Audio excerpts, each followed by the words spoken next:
बंदी छोड़ सतगुरु रामपाल जी परमेश्वर जी की जय हो।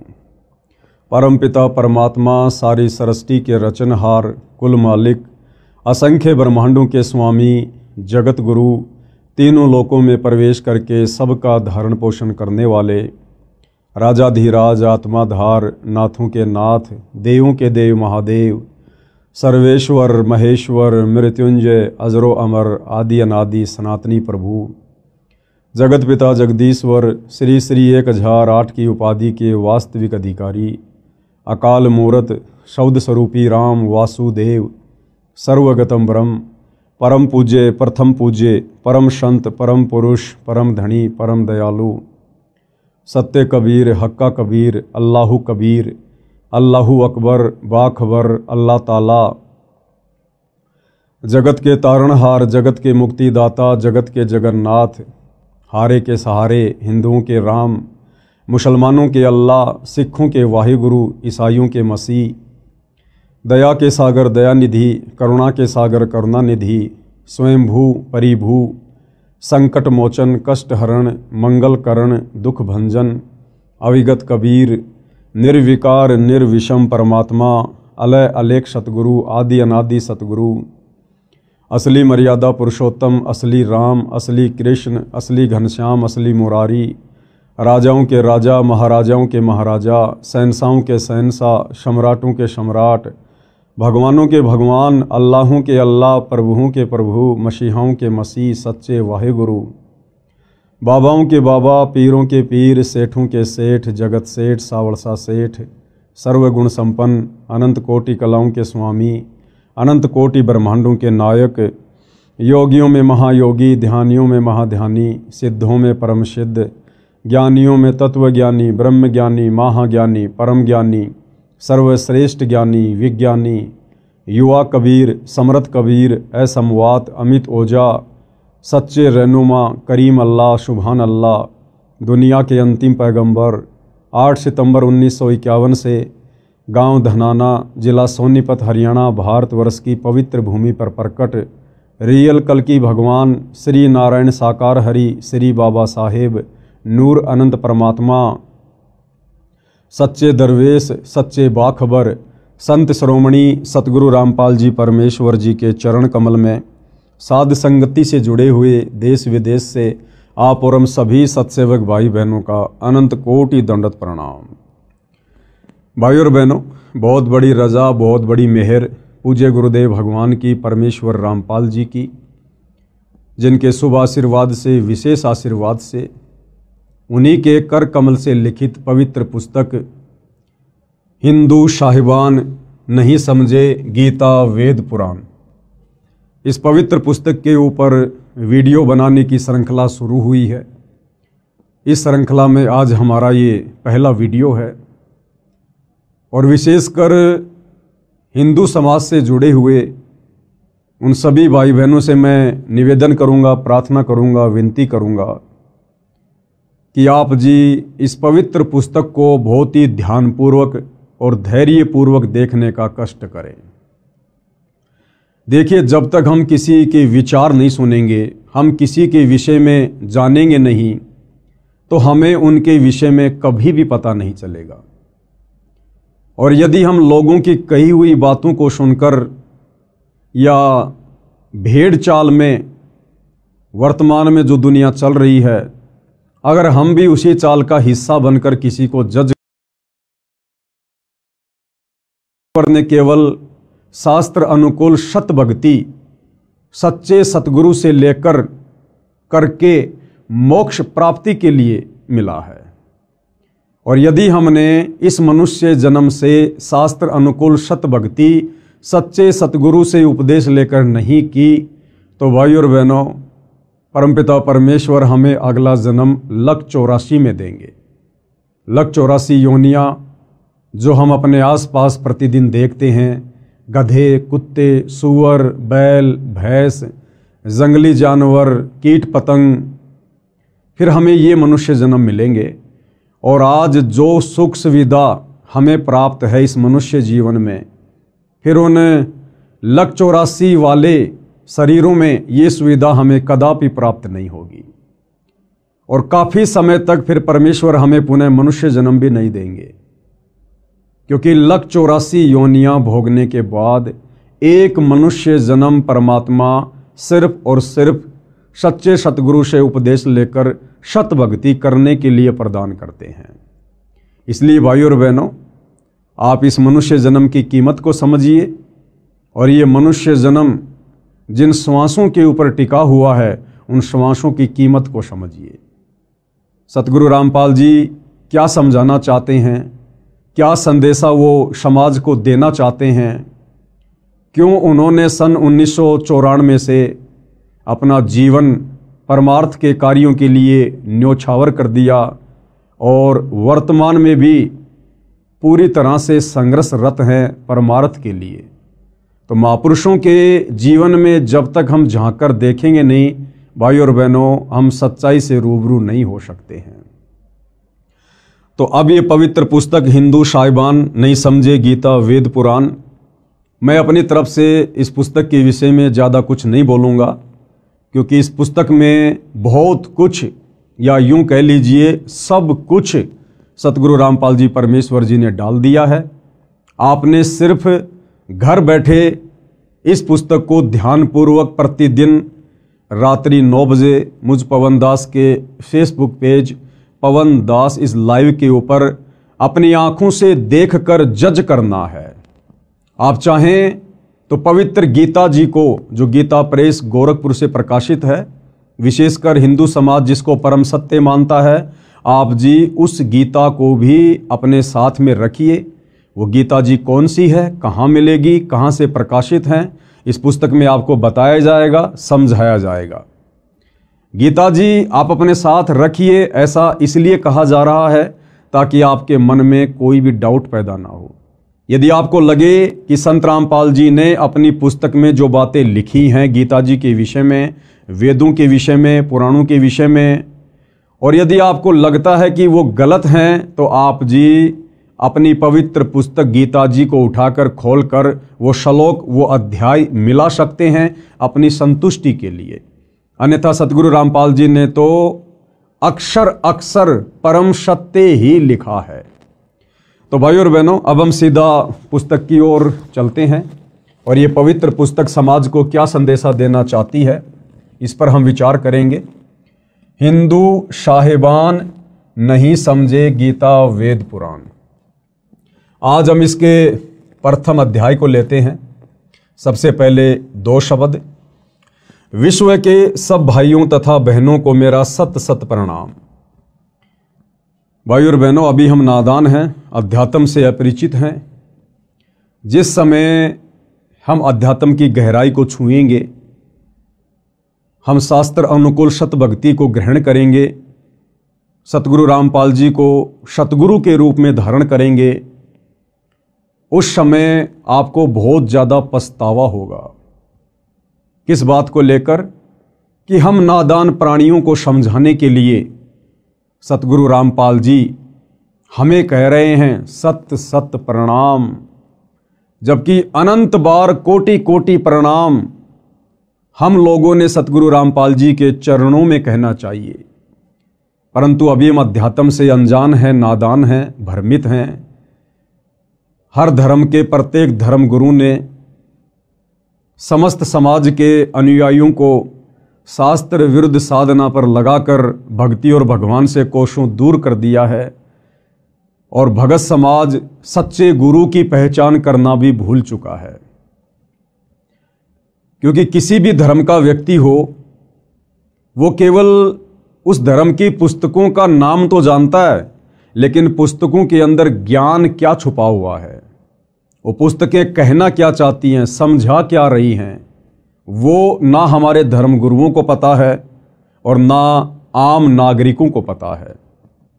और जब हमें इस बात का पता चलेगा सतगुरु रामपाल जी से उपदेश लेकर या उनके सत्संग सुनकर, उसके बाद ये जो शब्द यहाँ लिखे हुए हैं इस पुस्तक में सतगुरु रामपाल जी की तरफ से कि सत सत प्रणाम, उसके बाद हम उनके चरण कमल में कहेंगे गुरुदेव भगवान के चरण कमल में अनंत कोटि दंडवत प्रणाम। हिंदू साहिबानों से मेरा निवेदन है कि इस पुस्तक को निष्पक्ष बुद्धि से दिल थाम कर पूरा पढ़ना। हिंदू समाज के लिए ये पुस्तक संजीवनी है तथा वरदान सिद्ध होगी। आपने संजीवनी बूटी का तो नाम सुना होगा। जब लक्ष्मण जी के प्राण संकट में थे तो हनुमान जी को सेवा दी गई द्रोणागिरी पर्वत से संजीवनी बूटी लाने की। हनुमान जी संजीवनी बूटी लेकर आए, उसका रस श्री लक्ष्मण जी के मुख में डाला गया, तब वे कोमा से बाहर आए, वे होश में आए।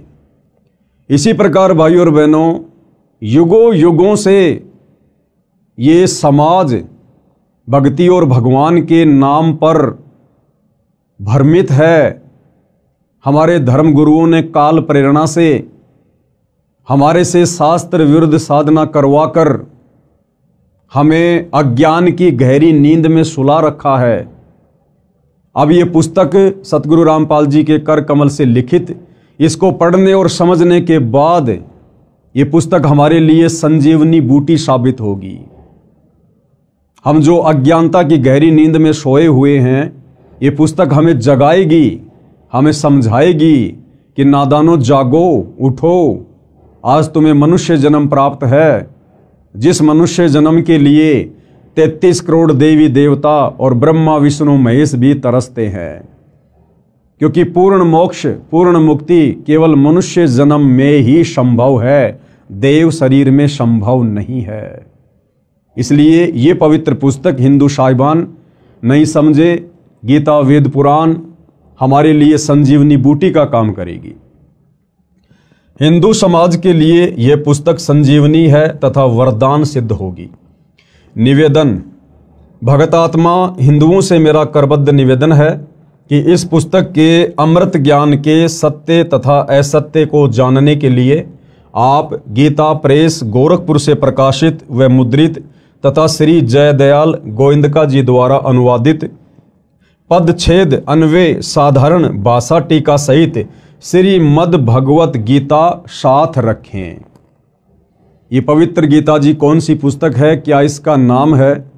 इसी पुस्तक को आप जी किसी भी धार्मिक पुस्तकों की दुकान से खरीद कर अपने घर ला सकते हैं और सतगुरु रामपाल जी के कर कमल से लिखित इस पुस्तक से मिलान कर सकते हैं, ताकि आपको कोई डाउट ना रहे, आपको कोई शंका ना रहे। आगे बढ़ते हैं भाइयों और बहनों, हम इस पुस्तक में अजब आनंद आएगा, क्योंकि इसमें अनुवादक ने शब्दों के अर्थ आमने सामने भिन्न भिन्न किए हैं। अन्य अनुवादकों ने ऊपर संस्कृत में मूल पाठ रखा है, नीचे केवल अनुवाद सीधा किया है, शब्दों के अर्थ भिन्न भिन्न नहीं किए हैं। यदि मुझ पर भरोसा करो तो उस गीता की भी आवश्यकता नहीं है, क्योंकि मैंने उसी पुस्तक की फोटोकॉपी लगाई है।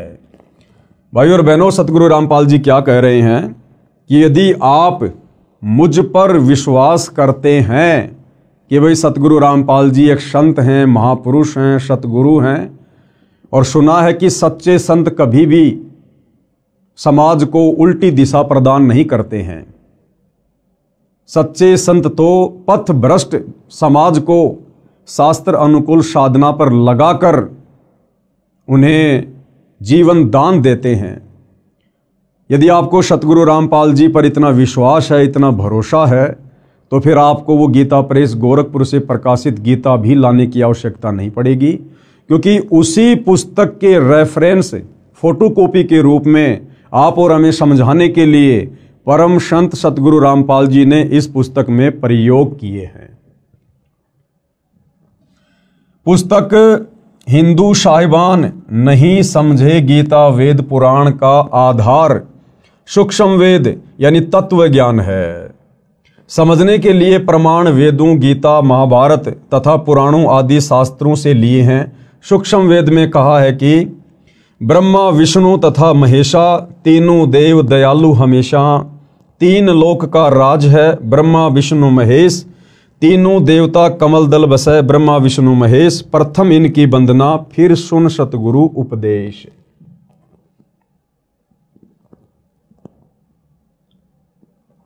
अर्थात सूक्ष्म वेद में अध्यात्म का संपूर्ण ज्ञान है। भाइयों और बहनों, ध्यान देना, यहाँ पर सतगुरु रामपाल जी ने इस पुस्तक का आधार बताया है सूक्ष्म वेद। अब ये सूक्ष्म वेद क्या है, 99% समाज इस बात से अपरिचित है। हमने तो केवल 4 वेदों के नाम सुने हैं, यजुर्वेद, ऋग्वेद, अथर्ववेद, सामवेद। अब ये 5वां वेद कौन सा आ गया? ये 5वां वेद इन 4 वेदों का बाप है, इनका पिता है। अध्यात्म से संबंधित कंप्लीट ज्ञान, पूर्ण मुक्ति का मार्ग जो इन 4 वेदों में नहीं है, पवित्र गीता जी में नहीं है, 18 पुराणों में नहीं है, मुसलमानों की तौरात, जबूर, इंजिल, हदीसों में नहीं है, कुरान मजीद, कुरान शरीफ में नहीं है, सिखों के गुरु ग्रंथ साहिब में नहीं है, ईसाइयों की बाइबल में नहीं है, वो कंप्लीट अध्यात्म का ज्ञान, कंप्लीट कोश, कंप्लीट सलेबस 5वें वेद सूक्ष्म वेद में है। सूक्ष्म वेद यानी जब जब ये कबीर परमात्मा सतलोक से चलकर धरती पर सशरीर प्रकट होते हैं, संत रूप में लीला करते हैं, अपनी आत्माओं तक तत्व ज्ञान पहुंचाते हैं, उस ज्ञान को भाइयों और बहनों कुछ उनके फॉलोअर्स के द्वारा संग्रहित कर लिया जाता है एक पुस्तक के रूप में, ग्रंथ के रूप में। उसको सूक्ष्म वेद कहते हैं, सूक्ष्म ज्ञान कहते हैं। जैसे 650 साल पहले बनारस के काशी में जब कबीर जी आए थे, सन 1398 से 1518 तक, यानी 120 वर्ष तक उन्होंने लीला की, अपने ज्ञान का प्रचार किया, 64 लाख आत्माओं को अपनी शरण में लिया। उन्होंने जो भी हमें तत्व ज्ञान बताया, समझाया, उस ज्ञान को आगे चलकर आदरणीय धर्मदास जी नाम के एक भगत के द्वारा कबीर सागर के रूप में लिपिबद्ध कर लिया गया। उसको सूक्ष्म वेद कहते हैं, वो 5वां वेद है। उसके बाद लगभग 300 वर्ष पहले गांव छुडानी, जिला झज्जर, हरियाणा में आदरणीय गरीबदास जी हुए, और इसी प्रकार से गरीबदास जी को भी कबीर परमात्मा सतलोक से आकर मिले, उनको सत ज्ञान दिया, उनको सतलोक दिखाया, सारी सृष्टि रचना समझाई, और इसी प्रकार आदरणीय गरीबदास जी ने भी एक सूक्ष्म वेद की रचना करवाई, जिसको सदग्रंथ साहिब के नाम से जाना जाता है, जिसमें 24,000 वाणियाँ हैं। यानी आदरणीय गरीबदास जी के सदग्रंथ साहिब में 4 वेदों को मिलाकर कहीं अधिक वाणियाँ हैं, 24,000 वाणियाँ हैं, जिसको सूक्ष्म वेद कहा जाता है। तो सतगुरु रामपाल जी कह रहे हैं कि मैंने ये जो पुस्तक लिखी है आप लोगों को समझाने के लिए, इस पुस्तक का आधार सूक्ष्म वेद है। बाकी जितने भी पुस्तकें हैं हर धर्म की, हिंदू, मुसलमान, सिख, ईसाइयों की, 4 वेद, गीता जी, 18 पुराण, ये केवल आपको समझाने के लिए दिखाऊंगा, ताकि आप हिंदू धर्म के भाई बहनों को कोई शंका ना हो, कोई डाउट ना हो, आपको ये कन्फर्म हो, यकीन हो, विश्वास हो कि वास्तव में सतगुरु रामपाल जी ने इस पुस्तक में जो भी कुछ लिखा है, समझाया है, ये हमारे ही धर्म की धर्म पुस्तकों के अंदर पहले से लिपिबद्ध है। लेकिन ना तो हमारे धर्मगुरु समझ पाए और ना हम समझ पाए। तो हमारे डाउट को क्लियर करने के लिए सतगुरु रामपाल जी और हिंदू धर्म के 4 वेद, गीता जी और 18 पुराणों का सहयोग लेंगे, केवल हमें समझाने के लिए। अर्थात सूक्ष्म वेद में अध्यात्म का संपूर्ण ज्ञान है। उसमें कहा है कि तीनों देवता श्री ब्रह्मा जी, श्री विष्णु जी तथा श्री शिव जी बहुत दयालु हृदय के हैं। इनकी केवल 3 लोक, स्वर्गलोक, पाताललोक, पृथ्वी लोक। ध्यान देना भाई और बहनों, श्री ब्रह्मा जी, श्री विष्णु जी तथा श्री शिव जी ये सारी सृष्टि के मालिक नहीं हैं, असंख्य ब्रह्मांडों के परमपिता नहीं हैं। इनको केवल 3 लोक दिए गए हैं, केवल 3 लोक। ये केवल 3 लोक में एक एक विभाग संभालते हैं। टोटल 21 ब्रह्मांड हैं। जिस सृष्टि में हम रह रहे हैं, यहाँ टोटल 21 ब्रह्मांड हैं। 21 ब्रह्मांड में एक ब्रह्मांड और एक ब्रह्मांड के अंदर मात्र 3 लोक, पाताल लोक, पृथ्वी लोक और स्वर्ग लोक। केवल इन 3 लोकों के स्वामी हैं ब्रह्मा विष्णु महेश। श्री ब्रह्मा जी रजोगुण के स्वामी हैं, श्री विष्णु जी सतोगुण के स्वामी हैं और श्री शिव जी यानी शंकर जी तमोगुण के स्वामी हैं। स्वर्ग लोक, पाताल लोक, पृथ्वी लोक में सत्ता है इन तीनों की। ये 3 लोक के मालिक हैं, परंतु लोक तो बहुत सारे हैं जिनका मालिक परम अक्षर ब्रह्म है। इन 3 लोकों के अलावा जितनी भी सृष्टि है, जितने भी ब्रह्मांड हैं और इंक्लूड तीनों लोक, इन सब के ऊपर जो सत्ता है वो परम अक्षर ब्रह्म की है, पूर्ण ब्रह्म परमात्मा की है, कबीर देव की है, जिसकी सत्ता तीनों लोकों समेत सब पर है। मोक्ष प्राप्ति के लिए प्रथम इन तीनों देवताओं की वंदना अर्थात मान सम्मान यानी साधना करनी होती है।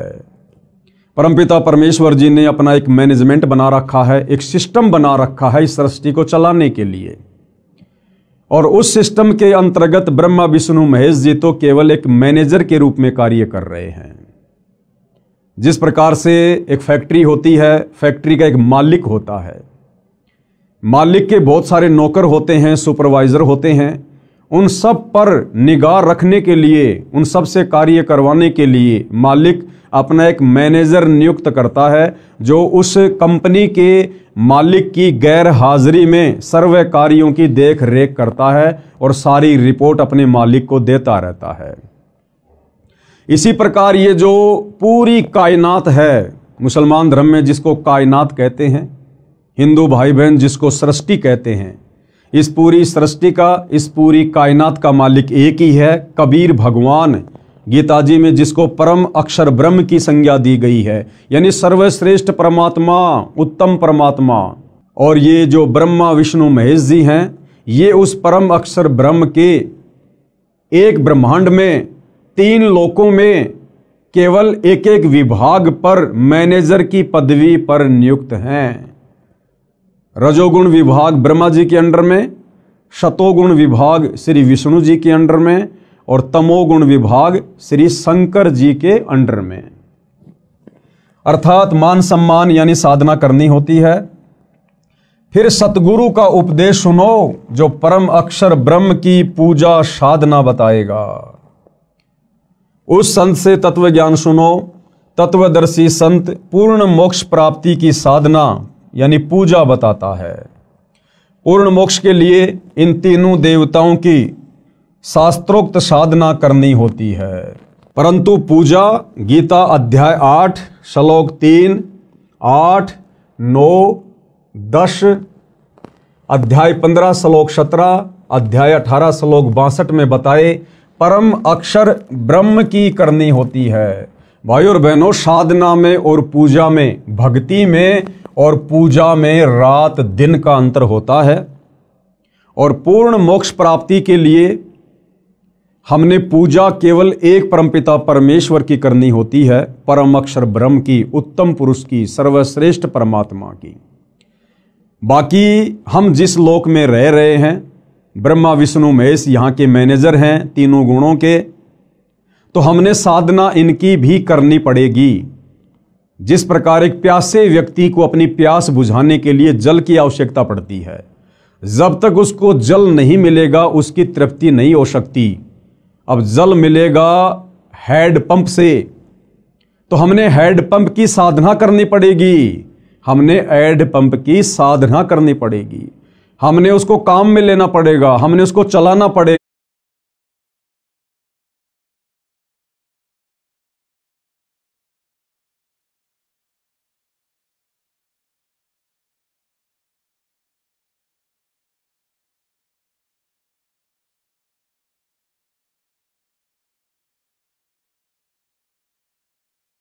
तो इसी प्रकार भाइयों और बहनों, पूर्ण मोक्ष के लिए, पूर्ण मुक्ति के लिए, सनातन परम धाम सतलोक में जाने के लिए हमने पूजा तो करनी पड़ेगी परम अक्षर ब्रह्म की, कबीर देव की।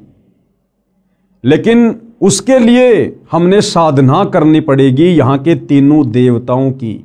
हमारा ये जो मनुष्य शरीर है, स्त्री या पुरुष का, इसमें कमल दल हैं जिनमें देवी देवताओं का वास है। आगे चलकर इसी पुस्तक में हम पढ़ेंगे।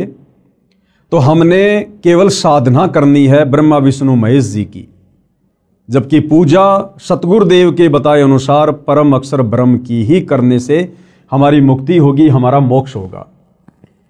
परम अक्षर ब्रह्म को गीता अध्याय 8 श्लोक 9 तथा अध्याय 15 श्लोक 17 में गीता ज्ञान देने वाले ने अपने से अन्य बताया है। अब वो परम अक्षर ब्रह्म कौन है, उत्तम पुरुष कौन है, पूजा के योग्य एक परमात्मा कौन है, उसकी जानकारी गीता के ज्ञान देने वाले भगवान ने। अब आप जी गीता का ज्ञान देने वाला भगवान श्री कृष्ण जी को मानते हैं या श्री विष्णु जी को मानते हैं या काल ब्रह्म को मानते हैं, ये आपको स्पष्ट रूप से उस समय पता चलेगा जब आप सतगुरु रामपाल जी के सत्संग सुनना शुरू करेंगे या फिर इस पुस्तक को धैर्य पूर्वक पूरा पढ़ेंगे, जितने भी वीडियो बनेंगे। तो गुरुदेव भगवान कह रहे हैं कि वो जो परम अक्षर ब्रह्म है, केवल उसी की पूजा का विधान है। उस परम अक्षर ब्रह्म को गीता के ज्ञान देने वाले भगवान ने अपने से अन्य बताया है। यानी इस पवित्र पुस्तक गीता जी का ज्ञान देने वाला भगवान अर्जुन से कह रहा है कि अर्जुन, मेरी भक्ति से पूर्ण मुक्ति नहीं है, पूर्ण मोक्ष नहीं है। अगर तुझे सनातन परम धाम में जाना है, पूर्ण मोक्ष प्राप्त करना है, तुझे कभी भी लक 84 में गधा कुत्ता सूअर नहीं बनना है, नरक में स्वर्ग में नहीं जाना है। तुझे केवल सनातन परम धाम में जाना है, जहां जाने के बाद प्राणी फिर कभी लौटकर इस संसार में वापस दुख भोगने के लिए नहीं आता है। वो परम अक्षर ब्रह्म, वो तो मेरे से अलग है, मेरे से अन्य है। और गीता जी में गीता ज्ञान देने वाला भगवान कहां कहां किन किन श्लोकों में अपने से अन्य उस परम अक्षर ब्रह्म की जानकारी दे रहा है, आपको इस पुस्तक में स्पष्ट रूप से पढ़ने और देखने को मिलेगा। परम अक्षर ब्रह्म को गीता अध्याय 8 श्लोक 9 तथा अध्याय 15 श्लोक 17 में गीता ज्ञान देने वाले ने अपने से अन्य बताया है तथा कहा है कि उत्तम पुरुष तू अन्य, पुरुषोत्तम तो मेरे से अन्य हैं। यानी गीता जी का ज्ञान देने वाला भगवान ही कंप्लीट नहीं है, वो सर्वे सर्वा नहीं है, सारी सृष्टि का मालिक नहीं है। गीता ज्ञान देने वाला भगवान तो खुद कह रहा है कि भाई वो पूर्ण ब्रह्म परमात्मा परम अक्षर ब्रह्म तो मेरे से भी अन्य है, वही परमात्मा है, सबका धारण पोषण करने वाला अविनाशी परमेश्वर है। गीता का ज्ञान देने वाला कह रहा है कि अर्जुन, मेरा भी धारण पोषण करने वाला और समस्त संसार के प्राणियों का धारण पोषण करने वाला वही परमात्मा परम अक्षर ब्रह्म है। पूजा तथा साधना का अंतर जानने के लिए आप इसी पुस्तक में पेज नंबर 179 पर पढ़ें, यानी आगे हम पढ़ेंगे। मेरा उद्देश्य, सतगुरु रामपाल जी क्या कह रहे हैं कि उनका क्या मकसद है, क्या उनका उद्देश्य है इस पुस्तक को लिखने का और इस पुस्तक के माध्यम से भगत समाज को जगाने का। विश्व के मानव को सत्य ज्ञान सुनाकर सनातनी बनाना है, सनातनी। क्योंकि पिछला इतिहास बताता है कि पहले केवल एक सनातन पंथ यानी धर्म ही था। तत्व ज्ञान के अभाव से हम धर्मों में बंटते चले गए, जो विश्व में अशांति का कारण बना है। एक दूसरे के जानी दुश्मन बन गए हैं। यह बात विश्व का मानव निर्विरोध मानता है कि सबका मालिक यानी परमात्मा एक है। ये बात तो सभी मानते हैं कि भाई पूरे विश्व का मालिक सबका भगवान एक ही है। परंतु वह कौन है, कैसा है, यानी साकार है या निराकार है, मानव रूप में है या अन्य रूप में है, यह प्रश्नवाचक चिन्ह अभी तक लगा है। जैसे भाई और बहनों, कोई व्यक्ति चाहे किसी की भी पूजा करता है, किसी भी धर्म का है, जैसे हिंदू धर्म की हम बात करें, एक व्यक्ति को सारा जीवन बीत जाता है देवी देवताओं की पूजा करते हुए, ब्रह्मा विष्णु महेश की पूजा करते हुए, और जब उस व्यक्ति के ऊपर कोई विशेष आपत्ति, विशेष संकट आता है और जब उसका कहीं कोई समाधान नहीं निकलता है, तो अंत में वो व्यक्ति थक हार कर अंतरात्मा से पुकार करता है कि हे सच्चे परमात्मा, हे सबके मालिक। उस समय वो व्यक्ति भूल जाता है कि मैं तो ब्रह्मा जी का पुजारी हूं, मैं शंकर जी और विष्णु जी का पुजारी हूं, मैं तो देवी देवताओं का पुजारी हूं। उस समय वो व्यक्ति अंतरात्मा से यही पुकार करता है कि हे सच्चे मालिक, हे सबके परमात्मा, हे भगवान। क्योंकि आत्मा उसको आभास है कि परमात्मा तो एक ही है। आत्मा अगर एक है तो उसको पैदा करने वाला परमात्मा भी एक ही है। इसी प्रकार मुसलमान धर्म से जुड़े भाई बहन चाहे कितनी ही मज़ार पूजें, कितना ही मस्जिदों में जाएं, अंत में जब उन पर विशेष आपत्ति आती है तो वो यही कहते हैं, हे अल्लाह, हे सच्चे मौला, हे सबके बादशाह। उस समय वो भूल जाते हैं कि हम अजमेर जाया करते थे चादर चढ़ाने, हम फला फला मज़ार पर जाया करते थे चादर चढ़ाने। उस समय उन आत्माओं को केवल एक परमात्मा याद आता है, क्योंकि हम सभी उसी परमपिता परमेश्वर की आत्माएं हैं। भले आज हमारे को काल ने, शैतान ने विभिन्न धर्मों में, जातियों में, संप्रदायों में, पंथों में बांट दिया है, लेकिन भाइयों और बहनों, वो आत्मा का बंटवारा नहीं कर सकता।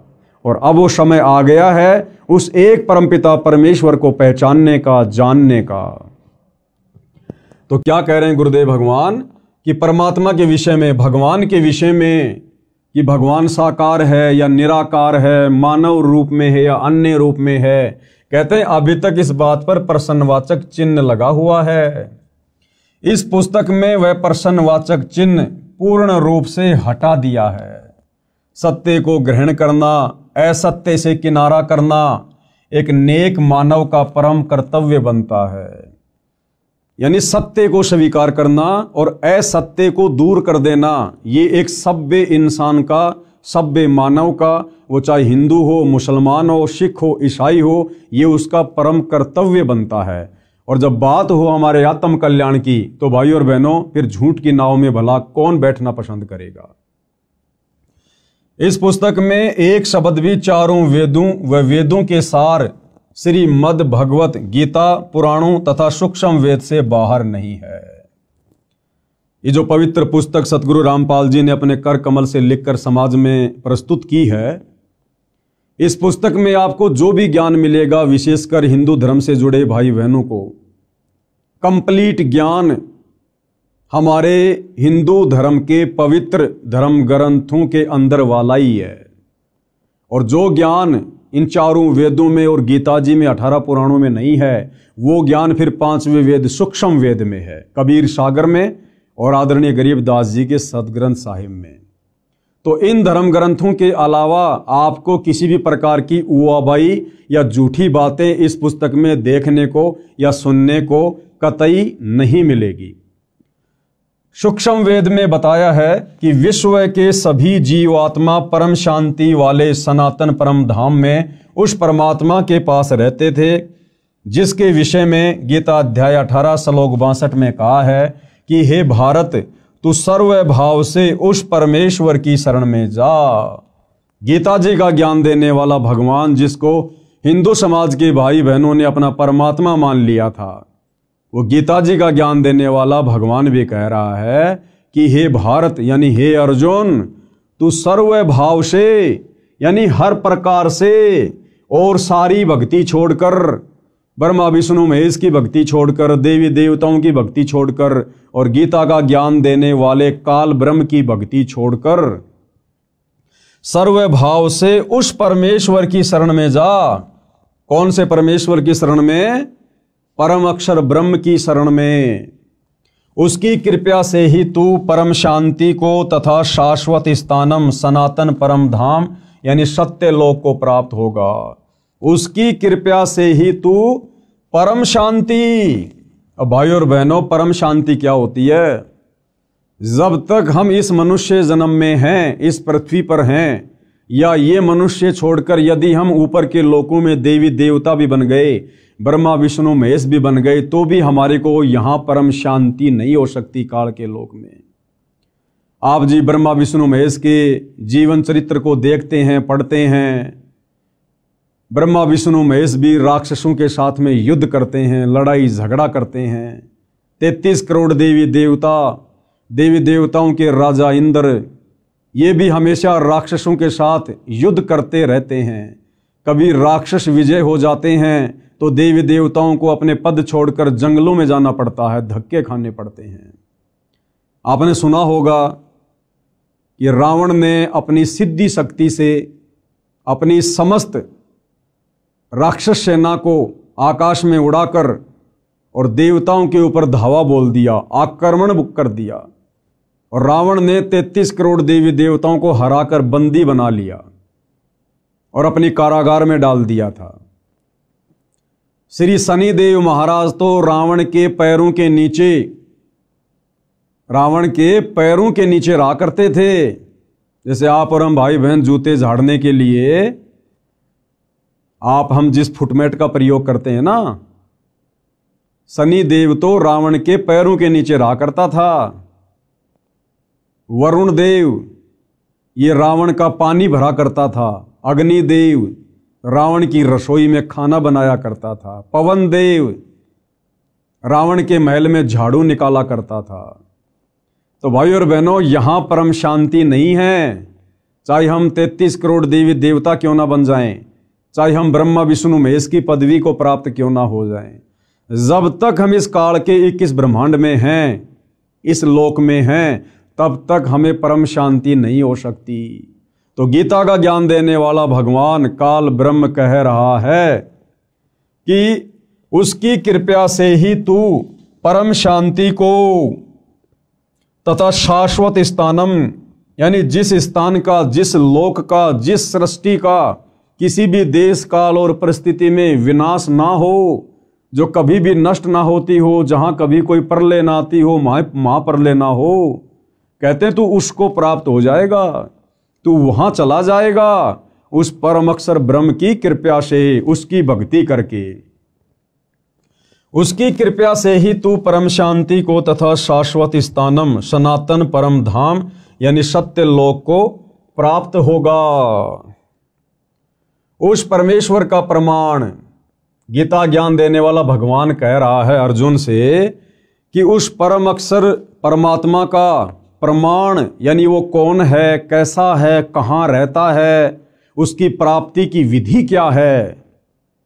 कहते हैं इसका जो प्रमाण है, उस परमेश्वर का प्रमाण, गीता अध्याय 8 श्लोक 1 में अर्जुन ने प्रश्न किया कि आपने गीता अध्याय 7 श्लोक 29 में जो तत्व ब्रह्म कहा है, वह तत्व ब्रह्म क्या है, जिसका उत्तर देते हुए गीता अध्याय 8 श्लोक 3, 8, 9 व 10, गीता अध्याय 15 श्लोक 4 तथा 17 आदि में कहा है, जिस लोक में वह तत्व ब्रह्म यानी परम अक्षर ब्रह्म सत्य पुरुष रहता है, उसमें परम शांति है, यानी महासुख है।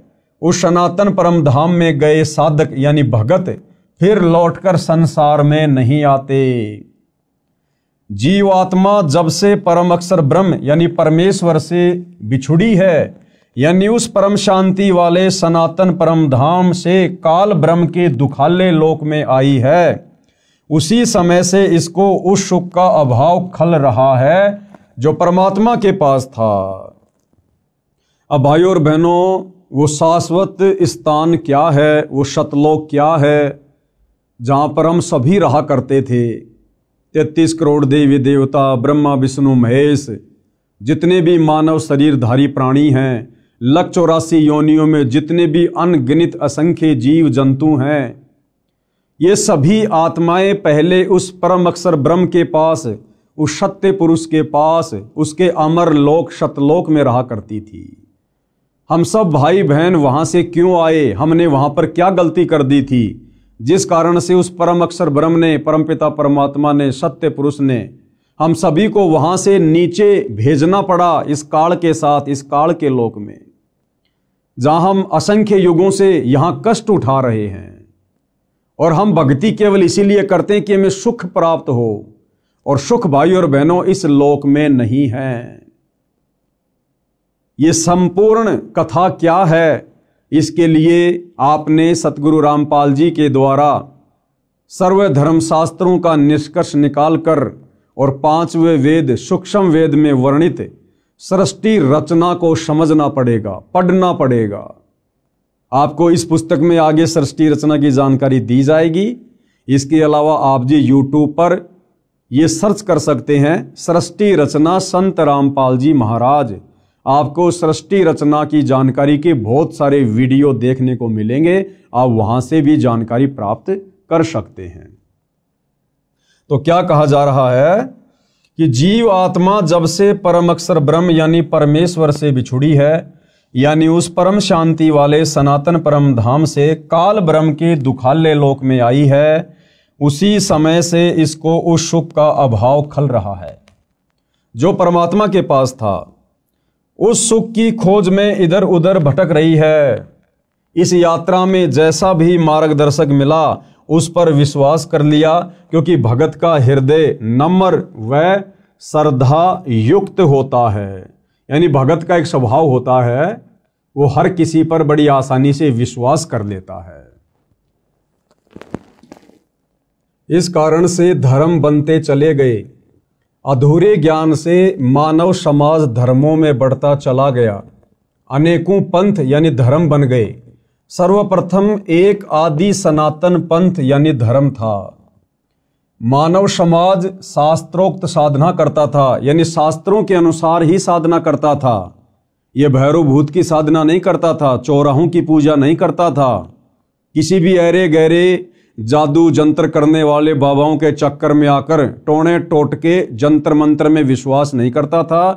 केवल शास्त्रों के अनुसार साधना की जाती थी। आदि सनातन पंथ में शुरुआत में सतयुग में मानव समाज शास्त्रोक्त साधना करता था। वह सतयुग का समय था।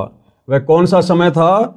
वो सतयुग का समय था, जिस समय पूरी पृथ्वी के मानव शास्त्रों के अनुसार यानी पांचों वेदों के अनुसार साधना किया करते थे। पांचों वेदों ऋग्वेद, यजुर्वेद, सामवेद, अथर्ववेद तथा सूक्ष्म वेद, केवल यही शास्त्र हुआ करते थे। 4 वेद ब्रह्मा जी को मिले, उनमें संपूर्ण अध्यात्म ज्ञान नहीं था। यानी वर्तमान में हिंदू समाज में जो 4 वेद मुख्यतः प्रचलित हैं, सर्वप्रथम ये चारों वेद उनके पिता काल ब्रह्म के द्वारा समुद्र मंथन के माध्यम से ब्रह्मा जी को मिले। ब्रह्मा जी ने आगे वह ज्ञान अपने पुत्रों को दिया, अपने वंशजों को दिया, ब्राह्मणों को दिया। ब्राह्मणों ने यानी धर्म गुरुओं ने फिर उस चारों वेदों वाले आधे अधूरे ज्ञान को आम समाज में उतार दिया काल प्रेरणा से।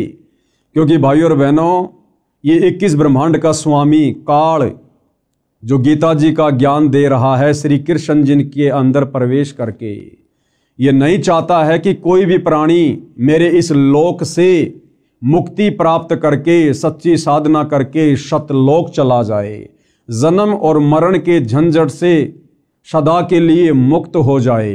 ये कभी नहीं चाहता है। ये ऐसा क्यों करता है? ये हमारी मुक्ति क्यों नहीं चाहता है? इसके लिए आपको सृष्टि रचना बहुत ही धैर्य पूर्वक सुननी पड़ेगी, समझनी पड़ेगी। 4 वेद ब्रह्मा जी को मिले, उनमें संपूर्ण अध्यात्म ज्ञान नहीं था। परम अक्षर ब्रह्म सतयुग में लीला करने के लिए शिशु रूप धारण करके आए। अब भाइयों और बहनों, इन चारों वेदों में कंप्लीट ज्ञान नहीं है, इसलिए कंप्लीट ज्ञान देने के लिए, अध्यात्म का संपूर्ण ज्ञान देने के लिए वो परम अक्षर ब्रह्म कबीर परमेश्वर, वेदों में जिनका नाम है कबीर परमात्मा, कबीर देव, जिसको परम अक्षर ब्रह्म भी कहते हैं, सत्य पुरुष भी कहते हैं, वो परमात्मा स्वयं ही चलकर फिर इस पृथ्वी पर शिशु रूप में प्रकट होता है। आप और हमें वो सत ज्ञान बताने के लिए, तत्व ज्ञान बताने के लिए, पूर्ण मुक्ति का रास्ता दिखाने के लिए। और वो परमेश्वर यहाँ पर हम इंसानों की तरह एक लीला करता है। भाइयों और बहनों, यदि हम इंसानों को ज्ञान समझाना है तो परमेश्वर हम इंसानों के बीच में इंसान ही बनकर आते हैं। वे तो परमात्मा हैं, समर्थ हैं, वो तो जो चाहे सो कर सकते हैं, कोई भी रूप धारण कर सकते हैं। उनके पास तो अनंत कोटि सिद्धियां होती हैं, वो तो समस्त सिद्धियों के स्वामी हैं। वो परमेश्वर तो हाथी का रूप भी धारण कर लेगा, लेकिन क्या हम इंसान उस हाथी की भाषा समझने में समर्थ हैं? बिल्कुल नहीं। इसलिए उस परमपिता परमेश्वर ने, परम अक्षर ब्रह्म ने, सत्य पुरुष ने, कबीर देव ने, सर्वश्रेष्ठ परमात्मा ने हम मनुष्यों को समझाने के लिए मनुष्यों जैसी लीला करते हुए शिशु रूप में धरती पर प्रकट होना पड़ता है। और वो परमात्मा सतयुग में भी आता है, प्रकट होता है, लीला करता है, अपना ज्ञान बताता है। त्रेता युग में भी आता है, अनेकों बार आता है, बार बार आता है। द्वापर में भी आता है। कलयुग में भी 650 साल पहले कबीर दास नाम से आए हमें ज्ञान समझाने के लिए। उस परमेश्वर जी की वाणी है कि सतयुग में सत सुकृत कह टेरा, त्रेता नाम मुनिंदर मेरा, द्वापर में करुणा में कहाया, और कलयुग में नाम कबीर धराया। सतयुग में वो सत्य पुरुष परम अक्षर ब्रह्म कबीर देव सत सुकृत ऋषि के नाम से प्रकट हुए, त्रेता में मुनिंदर ऋषि के नाम से प्रकट हुए, द्वापर में करुणा में ऋषि के नाम से प्रकट हुए, और कलयुग में 650 वर्ष पहले कबीर नाम से प्रकट हुए। अधिक जानकारी हम आगे इस पुस्तक में पढ़ेंगे। परम अक्षर ब्रह्म सतयुग में लीला करने के लिए शिशु रूप धारण करके आए। बड़े होकर सूक्ष्म वेद का प्रचार किया। सूक्ष्म वेद यानी 5वें वेद का जो ज्ञान चारों वेदों में नहीं है, उस सूक्ष्म वेद को वो कबीर परमात्मा शिशु रूप में प्रकट होकर धीरे धीरे मनुष्य के बच्चे की लीला करते हुए बड़ा होकर अपने मुख कमल से वाणियां बोल बोल कर चौपाइयों में, दोहों में, लोकोक्तियों में आप और हमें समझाता है, जिसको सूक्ष्म वेद कहते हैं, तत्व ज्ञान कहते हैं। बड़े होकर सूक्ष्म वेद का प्रचार किया। तब तक उस समय के ऋषियों ने चारों वेदों वाला ज्ञान पढ़ लिया था। सूक्ष्म वेद वाला कुछ ज्ञान चारों वेदों में न होने के कारण उसको गलत माना। अब इन चारों वेदों में वो सूक्ष्म वेद वाला ज्ञान नहीं है, तभी तो इन चारों वेदों के ज्ञान को आधा अधूरा कहा जाता है, इन चारों वेदों को अनकंप्लीट कहा जाता है।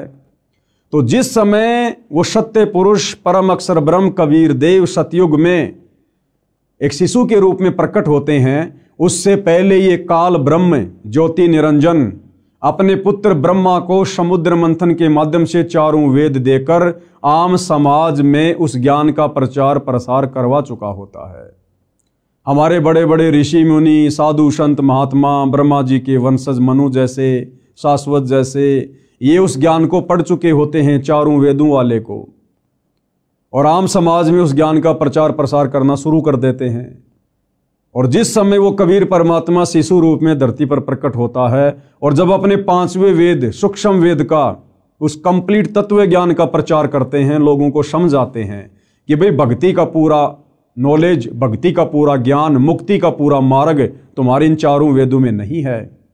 तो आम व्यक्ति और वो जितने भी ऋषि मुनि होते हैं जो चारों वेदों को पढ़कर आगे ज्ञान प्रचार करते हैं, वो उस कबीर परमात्मा वाले सूक्ष्म वेद में वर्णित ज्ञान को स्वीकार नहीं करते हैं। और इस कारण से परमपिता परमेश्वर जी को उस 5वें वेद सूक्ष्म वेद के ज्ञान को आम जनता तक पहुंचाने में बड़ी कठिनाइयों का सामना करना पड़ता है।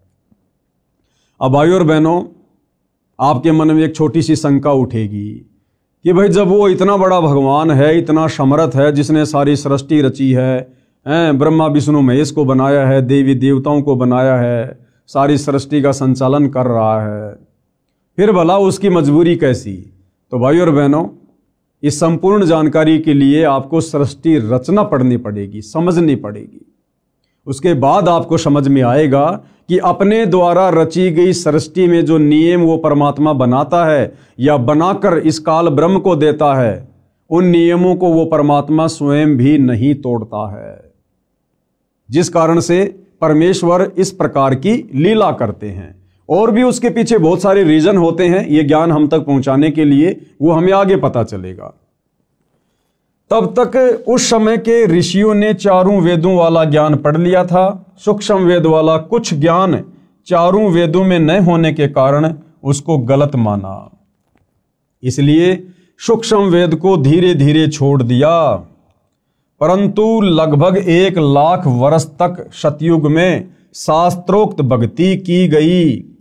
इसके पश्चात शास्त्र विधि त्याग कर मनमाना आचरण प्रारंभ हो गया। यानी सतयुग में 1 लाख वर्ष तक शुरुआत में शास्त्रोक्त साधना थी, सूक्ष्म वेद वाली साधना थी, लेकिन आगे चलकर आम जनता के ऊपर उन ऋषि मुनियों के द्वारा बताए गए चारों वेदों वाले ज्ञान का ज्यादा प्रभाव रहा, जिस कारण से सतयुग में 1 लाख वर्ष के बाद में वो शास्त्रोक्त साधना धीरे धीरे समाप्त होती चली जाती है। इसके पश्चात शास्त्र विधि त्याग कर मनमाना आचरण प्रारंभ हो गया। गीता अध्याय 16 श्लोक 23-24 में कहा है कि जो व्यक्ति शास्त्र विधि को त्याग कर अपनी इच्छा से मनमाना आचरण करता है, क्या कहा गया है गीता अध्याय 16 श्लोक 23-24 में, कि जो व्यक्ति शास्त्र विधि को त्याग कर और मनमाना आचरण करता है। मनमाना आचरण क्या? शास्त्रों में बताई गई साधना को त्याग कर किसी और के कहने से मनमुखी भक्ति करना, साधना कहना, उसको कहते हैं शास्त्र विधि को त्याग कर मनमाना आचरण करना, जैसे कि वर्तमान में पूरा विश्व कर रहा है। सतगुरु रामपाल जी के भक्तों को छोड़कर पूरा विश्व शास्त्र विधि को त्याग कर गीता अध्याय 16 श्लोक नंबर 23-24 के अनुसार मनमाना आचरण कर रहा है।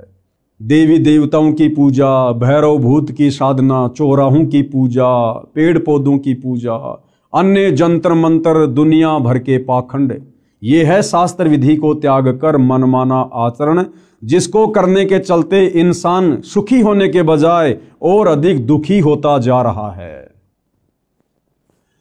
तो गीता अध्याय 16 श्लोक 23 के अनुसार जो व्यक्ति शास्त्र विधि को त्याग कर मनमाना आचरण करता है, उसको नए सिद्धि प्राप्त होती है। सिद्धि यानी उसका कोई भी कार्य सिद्ध नहीं होता है।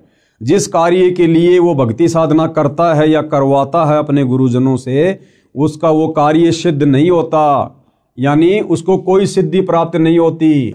न उसकी गति होती है। गति यानी मरने के बाद शास्त्र विधि को त्याग कर मनमानी भक्ति पूजा साधना करने वाले की गति नहीं होती, यानी उसका मोक्ष नहीं होता है। वो नरक में जाता है, 84 लाख योनियों में जाता है, भूत और प्रेत की योनियों को प्राप्त करता है, और न उसे सुख मिलता है, ना उसे जीते जी कोई सुख मिलता है, और मरने के बाद उसकी गति नहीं हुई तो वो वैसे ही महादुखी रहेगा।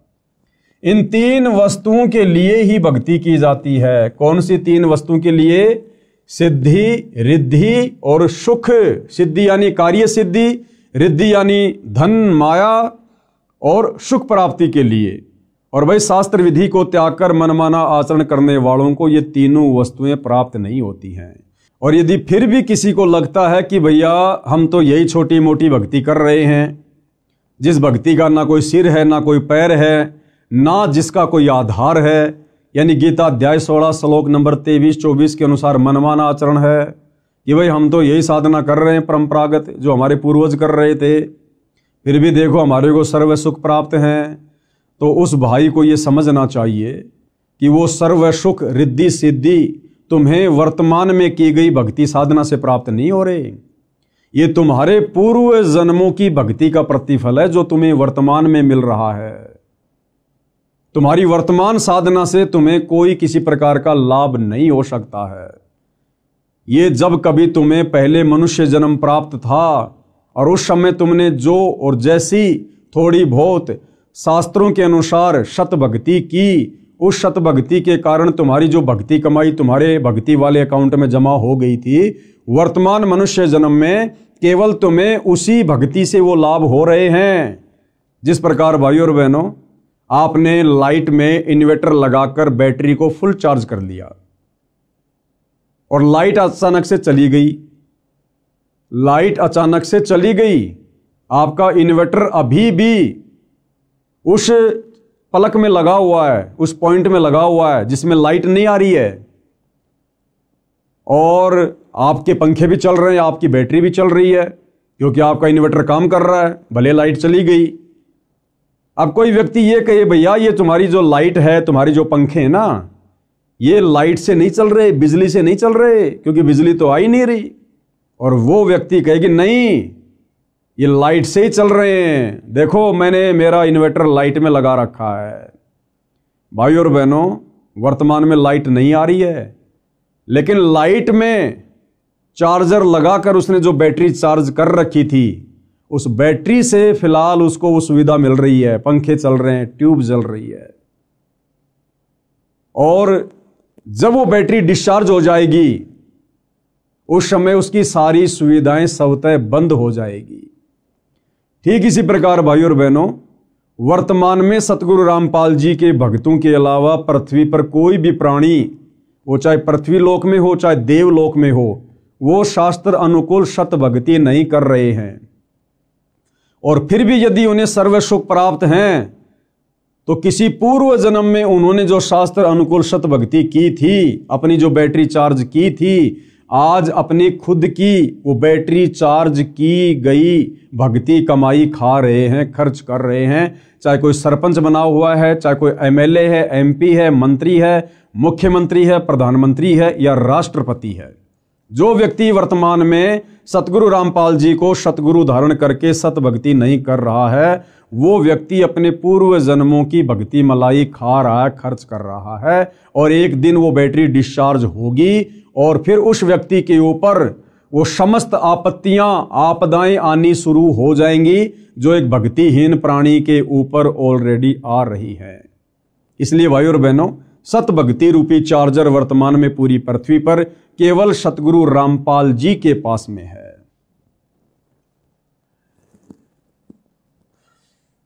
उसको न सिद्धि प्राप्त होती है, न उसकी गति होती है, न उसे सुख मिलता है। इन तीन वस्तुओं के लिए ही भक्ति की जाती है। संत गरीबदास जी ने सूक्ष्म वेद में कहा है, आदि सनातन पंथ हमारा, जानत नहीं इसे संसारा। अब ये आदरणीय गरीबदास जी कौन है, इनका सूक्ष्म वेद क्या है, ये सारी जानकारी आपको आगे इसी पुस्तक में मिलेगी। संत गरीबदास जी ने सूक्ष्म वेद में कहा है, आदि सनातन पंथ हमारा और जानत नहीं इसे संसारा। सट दर्शन सब खटपट होई, हमरा पंथ ना पावे कोई। सट दर्शन सब खटपट होई, सट दर्शनी साधु, ये गिरी, पुरी, नागा, वैष्णव, ओगट, इस प्रकार के जो संप्रदाय हैं, इनको सट दर्शनी साधु कहा जाता है। कहते हैं ये तो केवल उआबाई बक रहे हैं, उल्टी साधना कर रहे हैं, मनमाना आचरण कर रहे हैं। इन सट दर्शनी साधु संतों की, इन पंथों की साधना शास्त्रों के अनुसार नहीं है। हमरा पंथ न पावे कोई, आदरणीय गरीबदास जी कह रहे हैं कि हमारे पंथ में जो शास्त्र अनुकूल साधना है, उसको कोई प्राप्त नहीं कर पा रहा है। इन पंथों से वह पंथ अलैदा, इन सट दर्शनी पंथों से उस परमपिता परमेश्वर का, अक्षर पुरुष का, सत्य पुरुष का जो पंथ है, जो भक्ति मार्ग है, वो अलग है, क्योंकि वो पांचवें वेद सूक्ष्म वेद के ऊपर आधारित है। और पंथों बीच सब ज्ञान है बैदा, और बाकी जितने भी पंथ हैं, धर्म है, उनमें जो ज्ञान है वो बैदा यानी बेकार है, व्यर्थ है, उससे मुक्ति नहीं हो सकती, लक 84 से पीछा नहीं छूट सकता। अर्थात हमारा आदि सनातन पंथ है, जिसको संसार के व्यक्ति नहीं जानते। वह आदि सनातन पंथ सब पंथों से भिन्न है। गीता अध्याय 17 श्लोक 23 में कहा है कि पूरा यानी सृष्टि की आदि में यानी शुरुआत में जिस ब्राह्मण यानी सच्चिदानंद घन ब्रह्म की साधना 3 नामों ओम तत् सत वाली की जाती थी, जो 3 विधि से सुमरण किया जाता है, सब ब्राह्मण यानी भगत यानी साधक उसी वेद जिसमें ये 3 नाम का मंत्र लिखा है उसके आधार से यज्ञ साधना करते थे। विशेष ये 3 नाम मंत्र 4 वेदों में नहीं है, केवल सूक्ष्म वेद में है, 5वें वेद में है। गीता जी अध्याय 17 श्लोक 23 में ओम तत् सत इति निर्देश ब्रह्मणे त्रिविध समर्थे, ये जो 3 मंत्र हैं ओम तत् सत, ओम तो सीधा सीधा है, तत् और सत ये सांकेतिक है। ये केवल तत्वदर्शी संत ही बता सकता है, पृथ्वी पर अन्य को नहीं पता कि तत् और सत के रूप में वो वास्तविक भक्ति मंत्र क्या हैं। तो गुरुदेव भगवान कह रहे हैं कि इन 4 वेदों में और गीता जी में ओम तत् सत ये तीनों मंत्र पूर्णतया खुलासे के साथ में नहीं है। उसको देने के लिए स्वयं पूर्ण ब्रह्म परमात्मा अक्षर पुरुष ब्रह्म सत्य पुरुष तत्वदर्शी संत के रूप में धरती पर प्रकट होकर ये ज्ञान देता है, जिसके विषय में आगे हम गीता जी में पढ़ेंगे। जिसमें ये 3 नाम का मंत्र लिखा है उसके आधार से यज्ञ साधना करते थे। विशेष ये 3 नाम मंत्र 4 वेदों में नहीं है, ये 3 नाम मंत्र 4 वेदों में नहीं है, गीता जी में नहीं है, मुसलमानों की तोरा जबूर इंजिल और हदीसों में नहीं है, कुरान शरीफ में, कुरान मजीद में नहीं है, गुरु ग्रंथ साहिब में नहीं है, बाइबल में नहीं है। और इन 3 नामों को प्राप्त किए बिना भाई और बहनों हमारी पूर्ण मुक्ति नहीं हो सकती। हम सदा सदा के लिए काललोक से बाहर नहीं निकल सकते, उस सनातन परम धाम को प्राप्त नहीं कर सकते। अब आगे भाई और बहनों हमने बहुत ही सावधानी से इन विषयों को समझने की आवश्यकता है, क्योंकि अभी हम इस पुस्तक की भूमिका को पढ़ रहे हैं और भूमिका को समझे बिना हमें आगे पुस्तक समझ में नहीं आएगी। अब विशेषकर हिंदू समाज में एक शब्द बड़ा प्रचलित है, हर कोई कहेगा हम तो सनातनी हैं, हम सनातनी हैं, हमारा सनातन धर्म है, सनातन धर्म है। जबकि सतगुरु रामपाल जी और उनके भक्तों के अलावा, सतगुरु रामपाल जी के यथार्थ 13वें कबीर पंथ के पंथियों के अलावा इस धरती पर कोई भी व्यक्ति, चाहे वो चारों शंकराचार्य हों या संत महंत मंडलेश्वर हों, उन लोगों को सनातन के सै का भी ज्ञान नहीं है, सै का भी। ये सनातन क्या है, सनातनी धर्म क्या है, सनातनी पूजा क्या है, अब आपको विस्तार से सुनने और समझने को मिलेगा। गीता अध्याय 4 श्लोक 1 और 2 में स्पष्ट किया है कि हे अर्जुन, यह योग यानी गीता वाला अर्थात 4 वेदों वाला ज्ञान, योग यानी ज्ञान भक्ति, मैंने सूर्य से कहा था।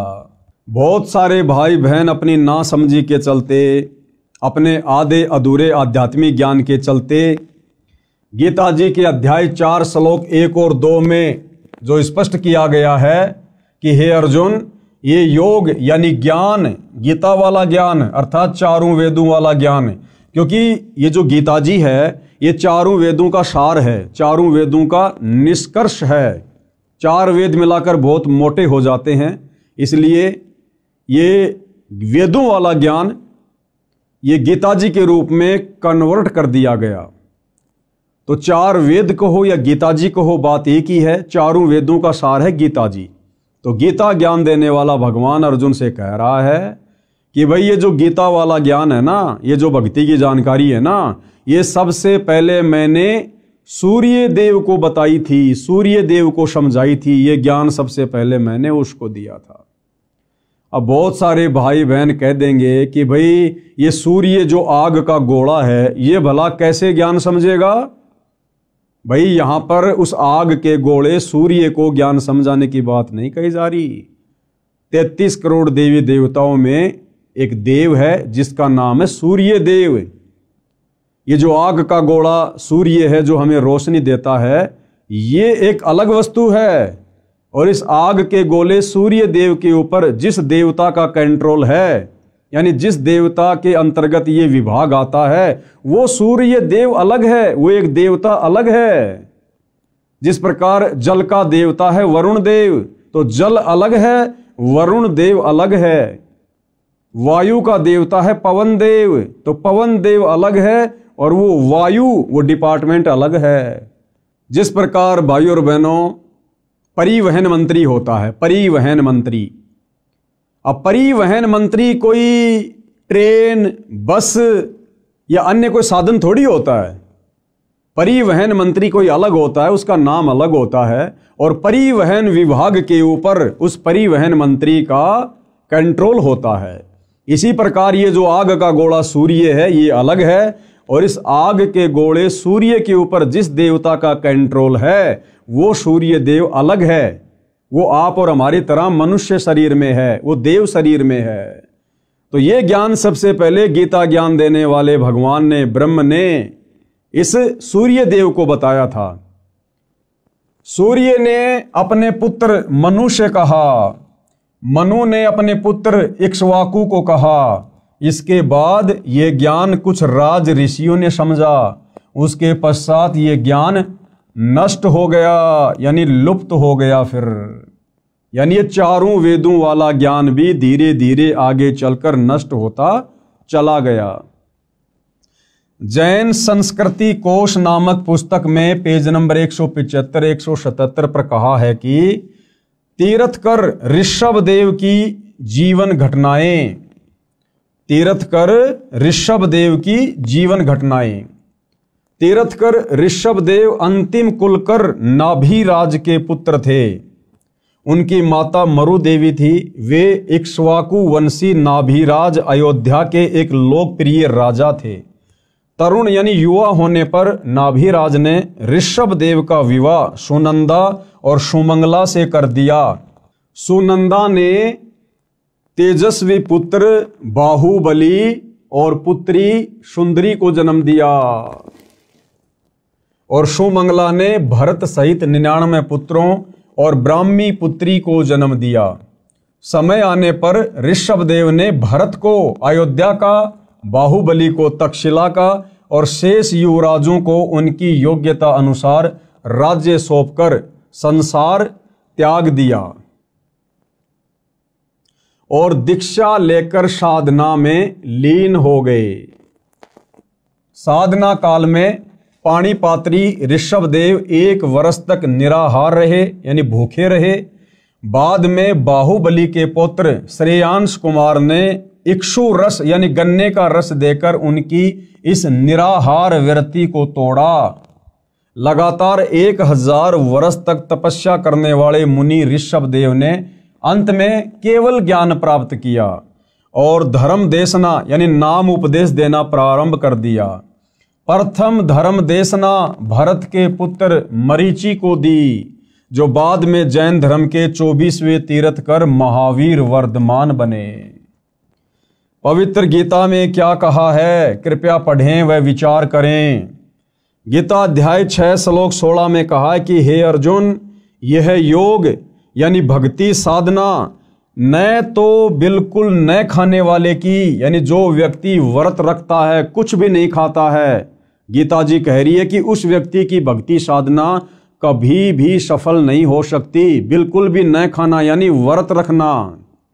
यह योग यानी भक्ति साधना न तो बिल्कुल न खाने वाले की यानी व्रत करने वाले की सिद्ध होती है, यानी बिल्कुल भी सिद्ध नहीं होगी, न अधिक खाने वाले की, न अधिक सोने वाले की, न अधिक जागने वाले की सिद्ध होती है। ध्यान देने योग्य, आगे गुरुदेव क्या कह रहे हैं कि ध्यान देने योग्य बातें हैं। श्री ऋषभ देव जी ने गीता ज्ञान यानी चारों वेदों शास्त्रों में बताई साधना की विपरीत शास्त्र विधि को त्याग कर मनमाना आचरण अपनी इच्छा से किया, जिसे कोई लाभ नहीं हुआ, न होना था। यानी ऋषभ देव जी जो कि सतयुग में हुए थे, ऋषभ देव जी ने शास्त्रों में वर्णित साधना को त्याग कर, यानी चारों वेदों में जो भक्ति साधना लिखी हुई है उसका त्याग करके और मनमाना आचरण करना शुरू कर दिया था। और 1000 वर्ष तक वो निराहार रहे। और उसके बाद जब उन्होंने सबसे पहले नाम उपदेश देना शुरू किया तो सबसे पहला उपदेश ऋषभ देव जी ने अपने पोते मारीच को दिया, मारीची को दिया। और वही मारीची वाली आत्मा आगे चलकर जैन धर्म में 24वें तीर्थकर महावीर स्वामी कहलाए। तो विचार करो भाई और बहनों, जब सतयुग में ऋषभ देव जी शास्त्र विधि को त्याग कर मनमाना आचरण करना शुरू कर चुके थे, तो उनसे उपदेश प्राप्त मारीची वाली आत्मा जो आगे चलकर जैन धर्म में 24वें तीर्थकर बने महावीर स्वामी, भला उनके पास में वेदों वाली साधना कहां से होगी। और जैन धर्म की पुस्तक है आओ जैन धर्म को जाने, उस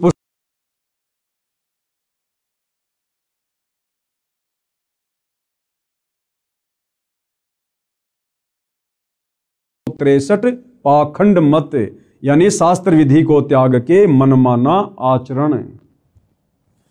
श्री ऋषभ देव जी ने गीता ज्ञान यानी चारों वेदों में बताई साधना के विपरीत शास्त्र विधि को त्याग कर मनमाना आचरण अपनी इच्छा से किया, जिससे कोई लाभ नहीं हुआ, ना होना था।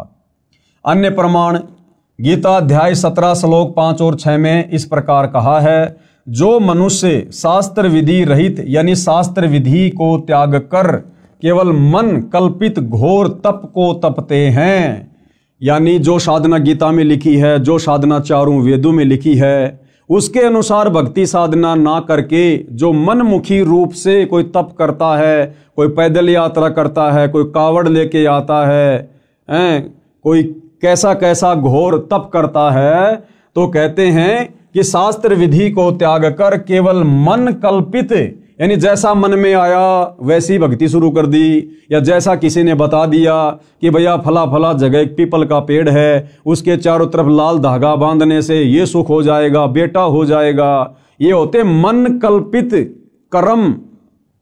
केवल मन कल्पित घोर तप को तपते हैं, वे शरीर में प्राणियों व कमल चक्रों में विराजमान शक्तियों को तथा हृदय में स्थित मुझको भी दुखी करने वाले हैं, वो कृष करते हैं। उन अज्ञानियों को तू आसुर स्वभाव के जान। भाई गीता ज्ञान देने वाला भगवान हिंदू भाई बहनों को विशेष तौर पर समझना चाहिए।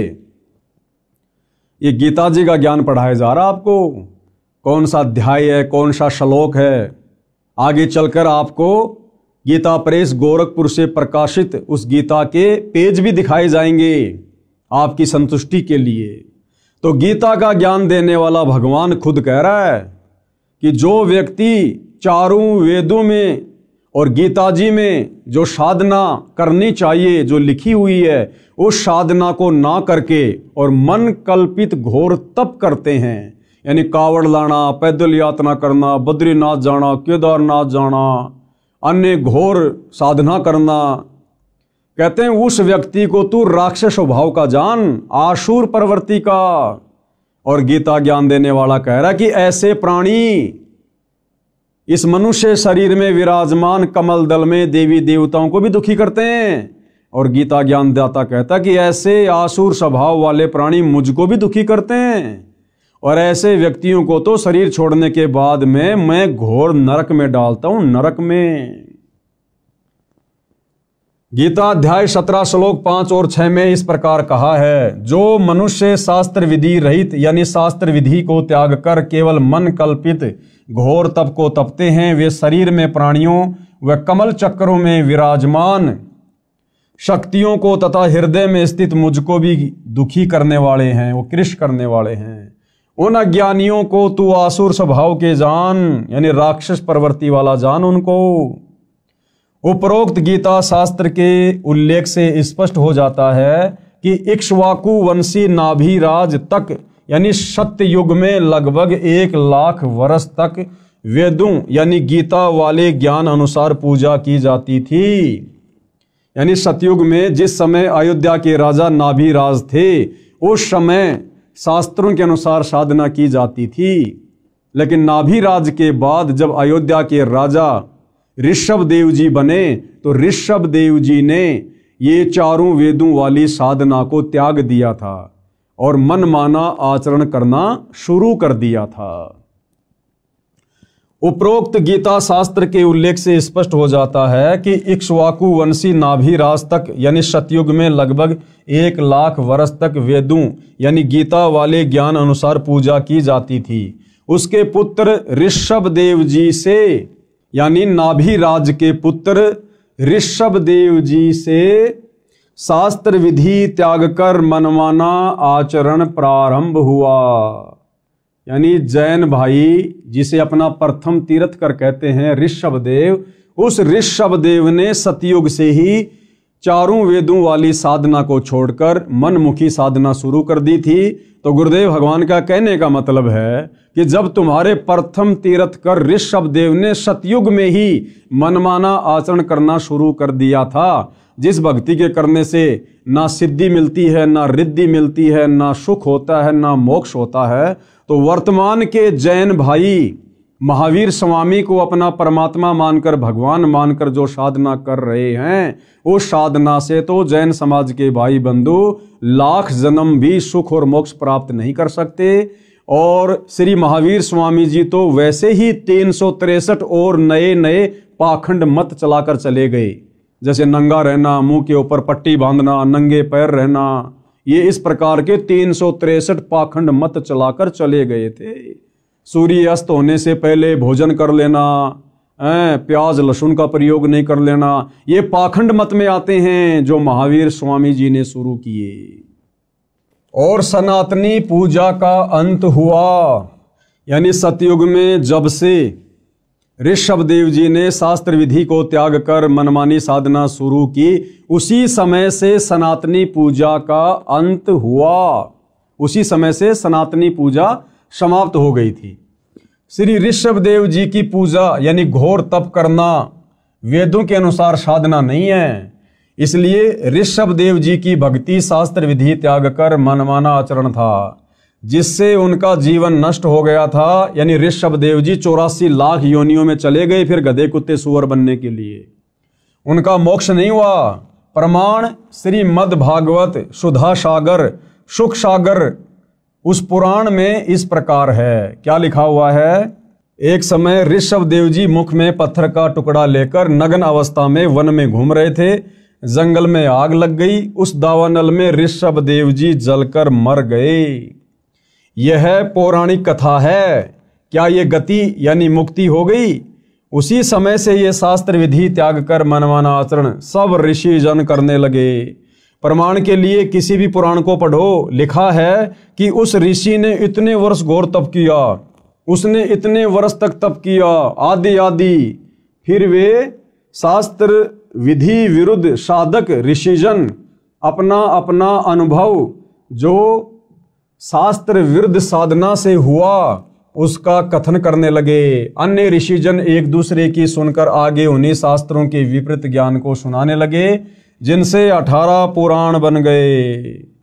यानी सतयुग में अयोध्या के राजा ऋषभदेव जी ने चारों वेदों वाली साधना को त्याग कर जो मनमाना आचरण किया, पाखंड किया, आडंबर किया, उसको आधार बनाकर फिर आगे ऋषि मुनि साधु संत महात्माओं ने वैसी भक्ति करनी शुरू कर दी ऋषभदेव जैसी वाली। घर परिवार को छोड़कर संन्यास लेकर जंगलों में चले जाते थे, गुफाओं में रहा करते थे, घोर तप किया करते थे, जिस घोर तप को तपने के लिए गीता जी मना कर रही है। और आगे चलकर उन साधु संत महात्माओं को समाधि अवस्था में जैसा भी अनुभव प्राप्त हुआ, ये काल ऐसे सबको भ्रमित रखता है। और जैसा भी उनको अपनी भक्ति साधना से तप करने से जो भी अनुभव प्राप्त हुआ, उस अनुभव को आगे चलकर उन साधु संत महात्माओं ने आम व्यक्तियों के लिए पुस्तकों के रूप में लिखना शुरू कर दिया, जिससे 18 पुराणों की रचना हुई, 18 पुराण बने। और वही 18 पुराण आज हम हिंदू समाज के भाई बहन पढ़ रहे हैं, जिन पुराणों में गीता और वेदों के अनुसार शास्त्र अनुकूल साधना नहीं है। 90% ज्ञान इन 18 पुराणों में उन साधु संत महात्माओं का जो उन्होंने मनमाना आचरण किया, जैसा उनको अनुभव हुआ, केवल वही वर्णित है जो हमारे किसी काम का नहीं है। यानी इन 18 पुराणों में जो ज्ञान गीता और चारों वेदों से मिलता है वो सत्य है। इसके अलावा उनका जो अपना पर्सनल भक्ति अनुभव है वो हमने स्वीकार नहीं करना है। वो शास्त्र विधि को त्याग कर मनमाना आचरण है, मनमाना ज्ञान है, जिससे हमारी मुक्ति संभव नहीं है। पुराण ऋषियों के अनुभव की देन है। ये पुराण क्या है? ऋषियों के अनुभव की देन है, जिनमें सारा का सारा ज्ञान वेदों व गीता के विपरीत है। श्री ब्रह्मा जी, श्री विष्णु जी तथा श्री शंकर जी ने भी घोर तप किया, जो गीता शास्त्र के विपरीत मनमानी साधना है। अब बताओ भाई और बहनों, इसलिए सतगुरु रामपाल जी कहते हैं कि ब्रह्मा विष्णु महेश को भी संपूर्ण आध्यात्मिक ज्ञान नहीं है। ब्रह्मा विष्णु महेश भी 184 योनियों में जाते हैं, अपने कर्म का भोग भोगते हैं। इनके पास भी मुक्ति का साधन नहीं है। क्यों? क्योंकि ब्रह्मा विष्णु महेश भी शास्त्रों के विरुद्ध साधना करते हैं। इस कारण से भाई और बहनों, उस परम पिता परमेश्वर को, परम अक्षर ब्रह्म को, सत्य पुरुष को, कबीर देव को सत्य साधना बताने के लिए इस पृथ्वी पर स्वयं ही मनुष्य रूप में, मनुष्य के बच्चे के रूप में प्रकट होकर आना पड़ता है, ये ज्ञान आप और हमारे तक पहुंचाने के लिए। और हम उनके द्वारा बताए गए सूक्ष्म ज्ञान को इतना जल्दी स्वीकार नहीं करते हैं। क्यों? क्योंकि तब तक हमारे ऊपर हमारे धर्म गुरुओं के अज्ञान का बहुत गहरा रंग चढ़ चुका होता है। हम केवल उन ऋषि मुनियों के द्वारा लिखे गए पुराणों वाले ज्ञान को ही सत्य ज्ञान मानकर साधना में लगे हुए होते हैं, जिस कारण से वो सत्य ज्ञान हमें सत्य प्रतीत नहीं होता है। वर्तमान में सनातन धर्म का नाम वैदिक धर्म तथा हिंदू धर्म भी प्रचलित है। यानी सनातन धर्म को ही वैदिक धर्म कहते हैं और हिंदू धर्म भी उसी को कहा जाता है। आदि शंकराचार्य जी ने देवी देवताओं की पूजा का विधान बताया और पुराणों के ज्ञान को सनातन धर्म यानी हिंदू धर्म में दृढ़ता के साथ प्रवेश कर दिया। ये जो हिंदू धर्म है, इसकी शुरुआत आदि शंकराचार्य जी से हुई। आदि शंकराचार्य जी आज से लगभग 3200 वर्ष पहले हुए हैं और उन्होंने यहाँ आकर हम प्राणियों को शास्त्रों के विरुद्ध, चारों वेदों के विरुद्ध देवी देवताओं की पूजा पर आधारित कर दिया, जिस कारण से हिंदू धर्म की शुरुआत हुई। आदि शंकराचार्य जी ने देवी देवताओं की पूजा का विधान बताया और पुराणों के ज्ञान को सनातन धर्म यानी हिंदू धर्म में दृढ़ता के साथ प्रवेश कर दिया।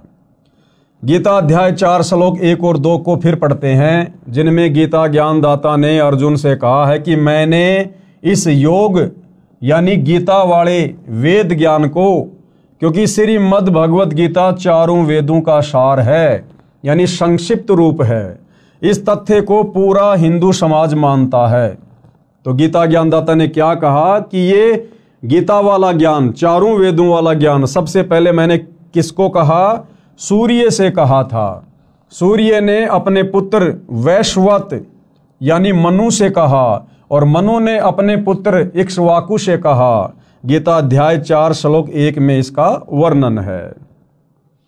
हे परंतप अर्जुन, इस प्रकार परंपरा से प्राप्त इस योग यानी ज्ञान को, यानी गीता उर्फ वेद ज्ञान को राज ऋषियों ने जाना। किसने जाना? इन राज ऋषियों ने जाना। मनु जैसे ने, वैश्वत जैसे ने, इक्ष्वाकु जैसे ने, ये राजाओं के दरबार में रहा करते थे, उनके धर्म गुरु बनकर, राजगुरु बनकर। तो गीता ज्ञान देने वाला भगवान कह रहा कि हे अर्जुन, इस प्रकार इस ज्ञान को इन राज ऋषियों ने जाना।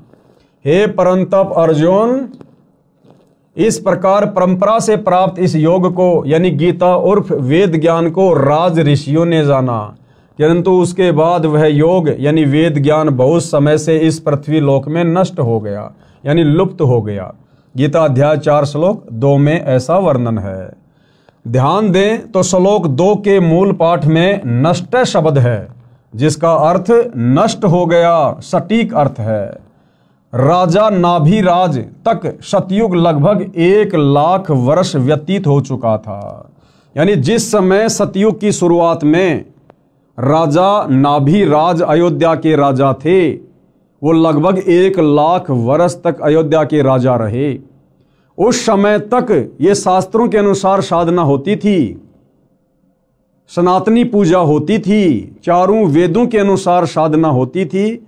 और नाभिराज के बाद यानी सतयुग की शुरुआत के 1 लाख वर्ष बाद फिर ये ज्ञान धीरे धीरे धीरे धीरे नष्ट होना शुरू हो गया। राजा नाभिराज तक सतयुग लगभग 1 लाख वर्ष व्यतीत हो गया था। गीता का ज्ञान द्वापर के अंत में यानी कलयुग से लगभग 100 वर्ष पहले बोला गया था। गीता जी का ज्ञान कब बोला गया? कलयुग की शुरुआत से 100 वर्ष पहले यानी द्वापर युग के अंत में। यानी जिस समय सतयुग में नाभिराज अयोध्या के राजा थे, उसके लगभग 38 या 39 लाख वर्ष बाद द्वापर के लास्ट में गीता जी का ज्ञान बोला गया। अब भाइयों और बहनों, सतयुग की शुरुआत में 1 लाख वर्ष तक वेदों के अनुसार साधना होती थी, और द्वापर के अंत तक यानी बीच में जो ये 39 लाख वर्ष का समय है, इस समय केवल शास्त्र विधि को त्याग कर मनमाना आचरण किया जा रहा था। वेदों के विपरीत साधना की जा रही थी और गीता का ज्ञान बोला गया अब द्वापर के अंत में 39 लाख साल बाद। अब इस गीता में वो वेदों वाला ज्ञान है जो सतगुरु रामपाल जी बता रहे हैं, समझा रहे हैं। तो अब भगत समाज को वो वास्तविक वेदों वाला ज्ञान स्वीकार करने में जो ज्ञान 39 लाख वर्ष तक लुप्त रहा, ना किसी को पता था ना किसी ने बताया, अब सतगुरु रामपाल जी उसी सतयुग वाले वेदों वाले ज्ञान को और वेदों से ऊपर सूक्ष्म वेद के ज्ञान को जब अपने सत्संगों के माध्यम से बताते हैं, समझाते हैं, तो अब किसी भी समाज के व्यक्ति को आसानी से स्वीकार नहीं हो रहा है। सबसे बड़ी विडंबना सतगुरु रामपाल जी के सामने वर्तमान में ये है। ध्यान से पढ़िए भाई और बहनों। राजा नाभिराज तक सतयुग लगभग 1 लाख वर्ष व्यतीत हो गया था। गीता का ज्ञान द्वापर के अंत में यानी कलयुग से लगभग 100 वर्ष पहले बोला गया था। गणित की रीति से नाभिराज के बाद यह गीता का ज्ञान 37,87,900 वर्ष बाद बोला गया है। इस दौरान सब ऋषियों ने वेदों के विपरीत साधना की, यानी 37,87,900 वर्ष तक ये जितने भी साधु संत महात्मा ऋषि जिनके बड़े बड़े हम नाम सुनते हैं, विश्वामित्र जी, वेद व्यास जी, पाराशर ऋषि जी, दुर्वासा ऋषि जी, इन्होंने वेदों के विरुद्ध साधना की, तपस्याएं की, वेद विरुद्ध ज्ञान पर इन्होंने दुनिया को लगाया। गणित की रीति से नाभिराज के बाद यह गीता का ज्ञान 37,87,900 वर्ष बाद बोला गया है।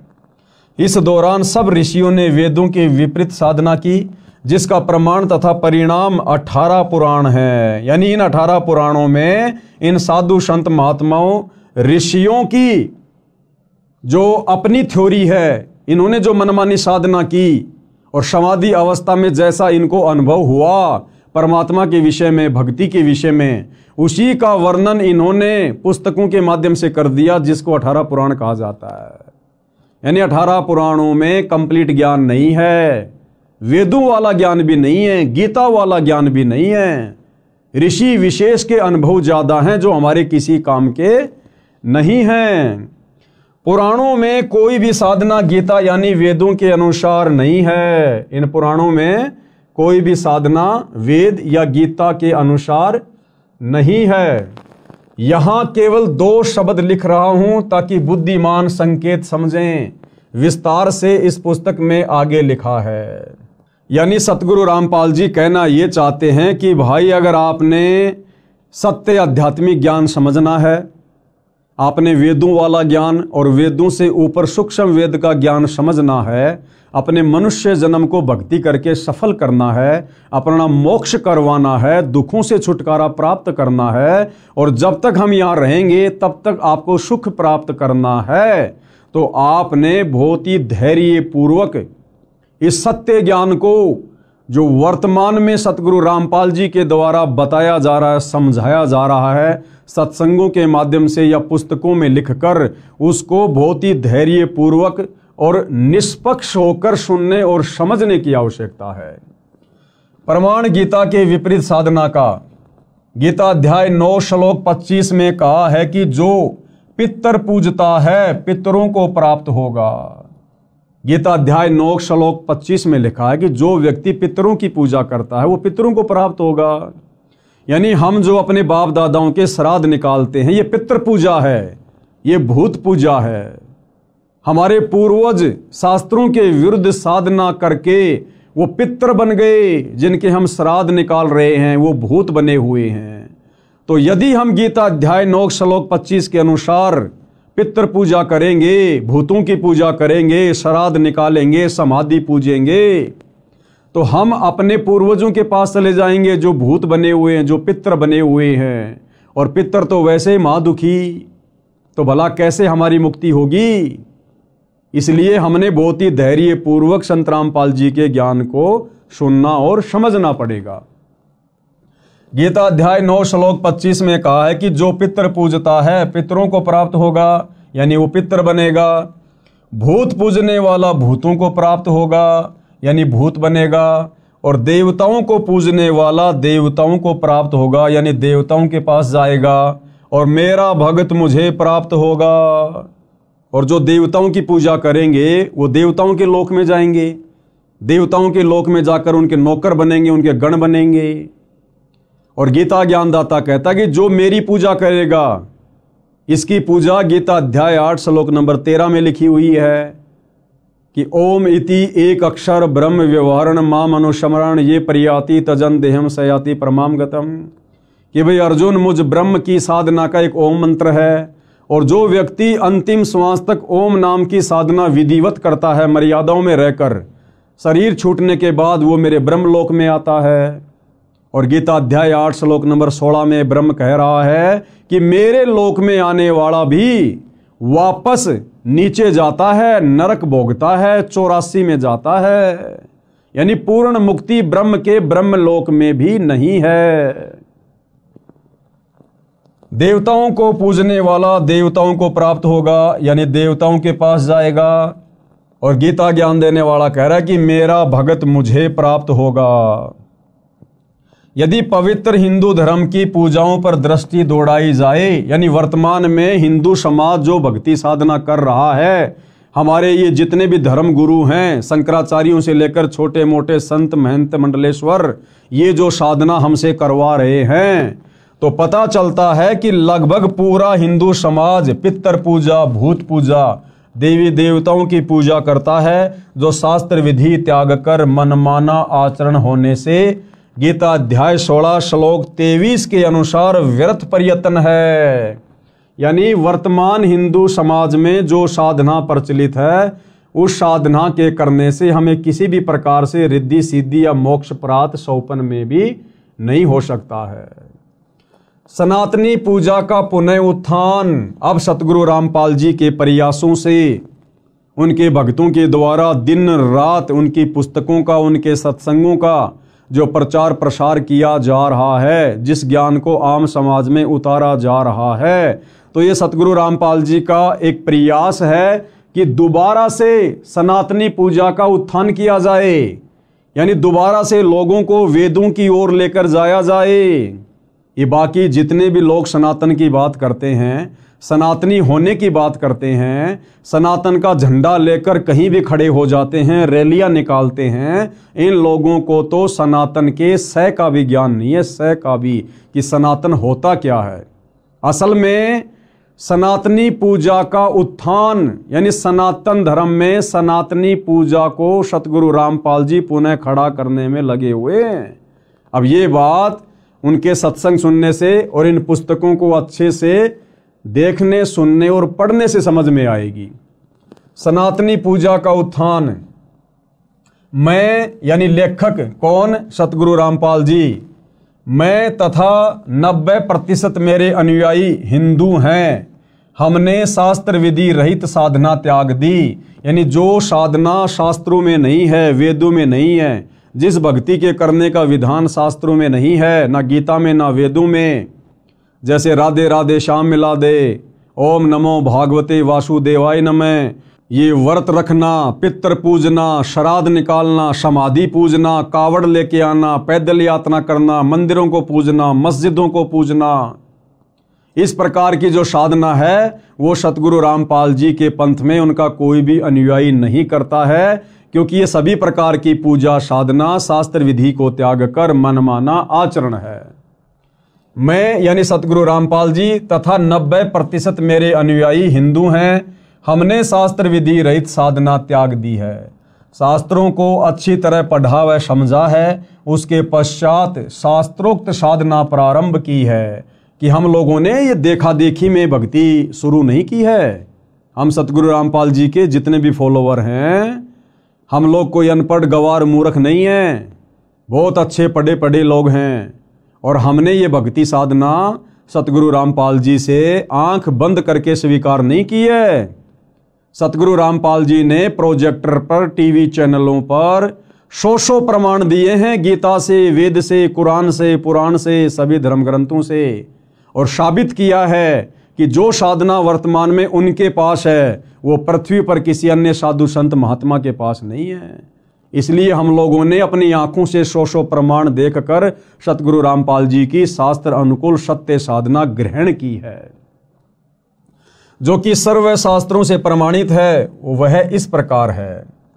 गीता अध्याय 4 श्लोक 34 को भी पढ़ें, जिसमें कहा है कि उस ज्ञान को, सूक्ष्म वेद वाले ज्ञान को तू तत्वदर्शी संतों के पास जाकर प्राप्त कर। अब देखो भाइयों और बहनों, गीता का ज्ञान देने वाला भगवान, आप चाहे उसको श्री कृष्ण कहो, चाहे उसको ब्रह्म कहो, गीता अध्याय 4 श्लोक 34 में क्या कह रहा है, जिसमें कहा है कि उस ज्ञान को, कौन से ज्ञान को, सूक्ष्म वेद वाले ज्ञान को, चारों वेदों का जो पिता है, 5वां वेद सूक्ष्म वेद, गीता ज्ञान देने वाला भगवान कह रहा कि हे अर्जुन, उस सूक्ष्म वेद वाले ज्ञान को तू तत्वदर्शी संतों के पास जाकर प्राप्त कर। अब विचार करो भाइयों और बहनों, जब गीता का ज्ञान देने वाला भगवान अपने हाथ खड़े कर रहा है कि हे अर्जुन, उस सूक्ष्म वेद वाले ज्ञान को, उस तत्व ज्ञान को, जिससे पूर्ण मुक्ति होगी, पूर्ण मोक्ष होगा, कभी 84 में नहीं जाना पड़ेगा, उस ज्ञान को अर्जुन तू किसी तत्वदर्शी संतों के पास जाकर समझ। यानी वो वास्तविक ज्ञान, सूक्ष्म वेद वाला ज्ञान, मुक्ति का ज्ञान गीता ज्ञान देने वाले भगवान के पास भी नहीं है। अन्यथा उस ज्ञान की प्राप्ति के लिए अर्जुन को तत्वदर्शी संतों की शरण में जाने को नहीं बोलता। अगर गीता ज्ञानदाता के पास वो ज्ञान होता, अगर गीता ज्ञान देने वाला भगवान तत्वदर्शी होता, तो कह देता कि अर्जुन ले बैठ सामने, मैं तेरे को सत्संग करके सुनाता हूं वो ज्ञान। लेकिन गीता ज्ञानदाता ने स्पष्ट कर दिया कि भाई वो ज्ञान मेरे पास भी नहीं है जिससे पूर्ण मोक्ष हो जाए, पूर्ण मुक्ति हो जाए, जन्म मरण सदा के लिए समाप्त हो जाए, ये जीवात्मा मुक्त होकर सनातन परम धाम सतलोक में चली जाए।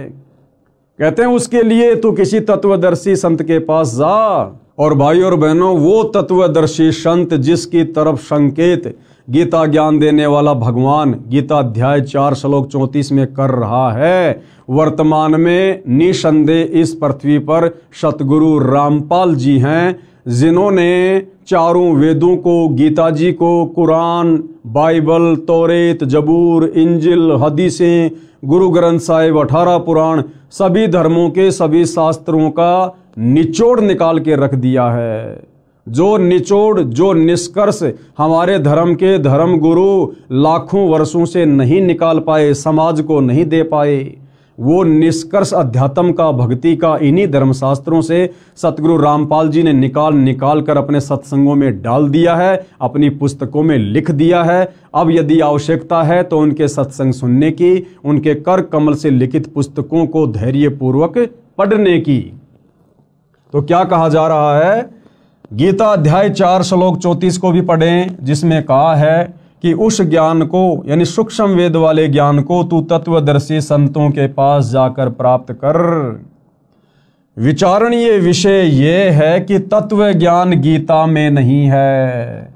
भाइयों और बहनों, अगर गीता में वो तत्व ज्ञान होता तो गीता ज्ञान देने वाला भगवान ये कभी भी नहीं कहता कि अर्जुन तू उस ज्ञान को तत्वदर्शी संतों के पास जाकर प्राप्त कर।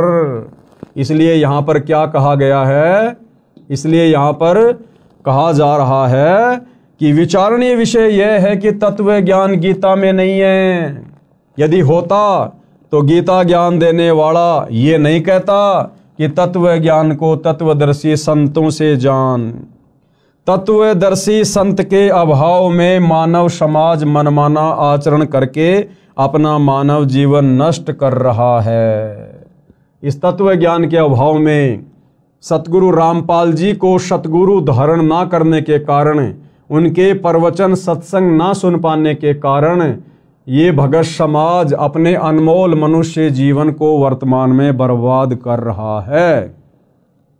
भले चाहे कोई अपने आप को कितना ज्ञानी समझे, कितना ही बड़ा संस्कृत का ज्ञाता समझे, चाहे वो शंकराचार्य बन के क्यों ना बैठा है, वो व्यक्ति अपने मनुष्य जन्म को तत्वदर्शी संत की शरण के अभाव में नष्ट कर रहा है। और भाई और बहनों, जब ये ज्ञान गीता ज्ञान देने वाले भगवान के पास नहीं है तो यहाँ के शंकराचार्यों के पास में कहाँ से आ जाएगा। और शंकराचार्यों के पास नहीं है तो आम हिंदू समाज में ये ज्ञान कहाँ से आ जाएगा। तो सब लोग शास्त्र विधि को त्याग कर मनमाना आचरण करने में लगे हुए हैं, जिसका नतीजा अंत में नरक भोगना पड़ेगा। 184 योनियों में गधे कुत्ते सूअर के शरीरों में कष्ट उठाना पड़ेगा और युगो युगो यूं ही भूत प्रेत पितर बनकर भटकना पड़ेगा। जब गीता अध्याय 4 श्लोक 34 वाला तत्वदर्शी संत मिल जाता है, वह संपूर्ण अध्यात्म ज्ञान बताता है, जिसको सुन समझकर बुद्धिमान अपनी साधना शास्त्रों के अनुसार करता है, जीवन धन्य कर लेता है, एक धर्म यानी मानव धर्म बन जाता है। और सतगुरु रामपाल जी का नारा है, जब आप उनके कर कमल से लिखित पवित्र पुस्तक ज्ञान गंगा को पढ़ेंगे तो ज्ञान गंगा पुस्तक को खोलने से पहले ऊपर कवर पर लिखा है कि जीव हमारी जाति है और मानव धर्म हमारा, कौन सा, मानव। जीव हमारी जाति है, मानव धर्म हमारा, हिंदू मुस्लिम सिख ईसाई धर्म नहीं कोई न्यारा। संत गरीबदास जी, गांव छुडानी, जिला झज्जर, हरियाणा, भारत ने अपनी अमृतवाणी में कहा है कि गरीब ऐसा निर्मल नाम है, निर्मल करे शरीर, और ज्ञान मंडलीक हैं चकवे ज्ञान कबीर। आदरणीय गरीबदास जी को जब कबीर परमात्मा यानी परम अक्षर ब्रह्म सत्य पुरुष मिले, उनको शतलोक दिखाया, उनको ज्ञान दिया, उनका ज्ञान योग खोला, तो अपने परमपिता परमेश्वर कबीर साहिब की महिमा करते हुए, उनके तत्व ज्ञान का बखान करते हुए गरीबदास जी ने अपनी वाणी में क्या कहा है, गरीब ऐसा निर्मल ज्ञान है कि उस कबीर परमात्मा का ज्ञान ऐसा निर्मल है, ऐसा प्यारा है। निर्मल करे शरीर, यानी जब हम उसके ज्ञान को ग्रहण करके, उनकी शरण ग्रहण करके, उनके द्वारा बताई गई साधना करेंगे तो हमारा शरीर निर्मल होता चला जाएगा, हमारे पाप कर्म उस साधना के करने से कटते चले जाएंगे। और ज्ञान मंडलीक है, उस कबीर परमात्मा के तत्व ज्ञान के अलावा और पृथ्वी पर जो भी ज्ञान है किसी भी साधु संत महात्मा का, कहते हैं वो तो मंडलीक है। मंडलीक यानी क्षेत्रीय ज्ञान है। और ज्ञान मंडलीक है चकवे ज्ञान कबीर, और कबीर जी का जो तत्व ज्ञान है, शास्त्र अनुकूल ज्ञान है, वो तो चकवे यानी जैसे चक्रवर्ती राजा होता है, पूरी पृथ्वी पर उसका साम्राज्य होता है, तो कबीर जी का जो तत्व ज्ञान है उसको चकवे ज्ञान की संज्ञा दी गई है। यानी सारी सृष्टि में केवल कबीर जी का ही ज्ञान सत्य है। अर्थात संत गरीबदास जी ने कहा है कि सच्चा नाम ऐसा कारगर है जो आत्मा को निर्मल कर देता है। अध्यात्म ज्ञान शरीर के कष्ट भी दूर करता है। कबीर साहिब का अध्यात्म ज्ञान चकवे चक्रवर्ती यानी ऑलराउंडर है। अन्य ज्ञान मंडलिक यानी क्षेत्रीय यानी लोक वेद है। संत गरीबदास जी को 10 वर्ष की आयु में परमात्मा सर्वोपरि लोक सनातन परम धाम यानी सत्यलोक से आकर गांव छुडानी जिला झज्जर हरियाणा प्रांत में मिले थे। उनकी आत्मा को ऊपर ले गए जहां परमात्मा रहते हैं।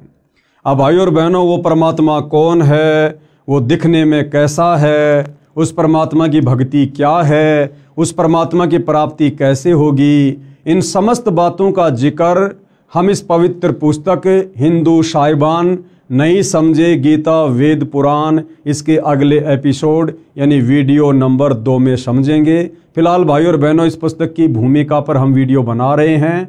इस पुस्तक का वास्तविक ज्ञान भूमिका समाप्त होने के बाद शुरू होगा। तो सभी से हाथ जोड़कर विनती है, प्रार्थना है, धैर्य पूर्वक आप जी इस पुस्तक पर बन रहे वीडियो को देखते रहिए।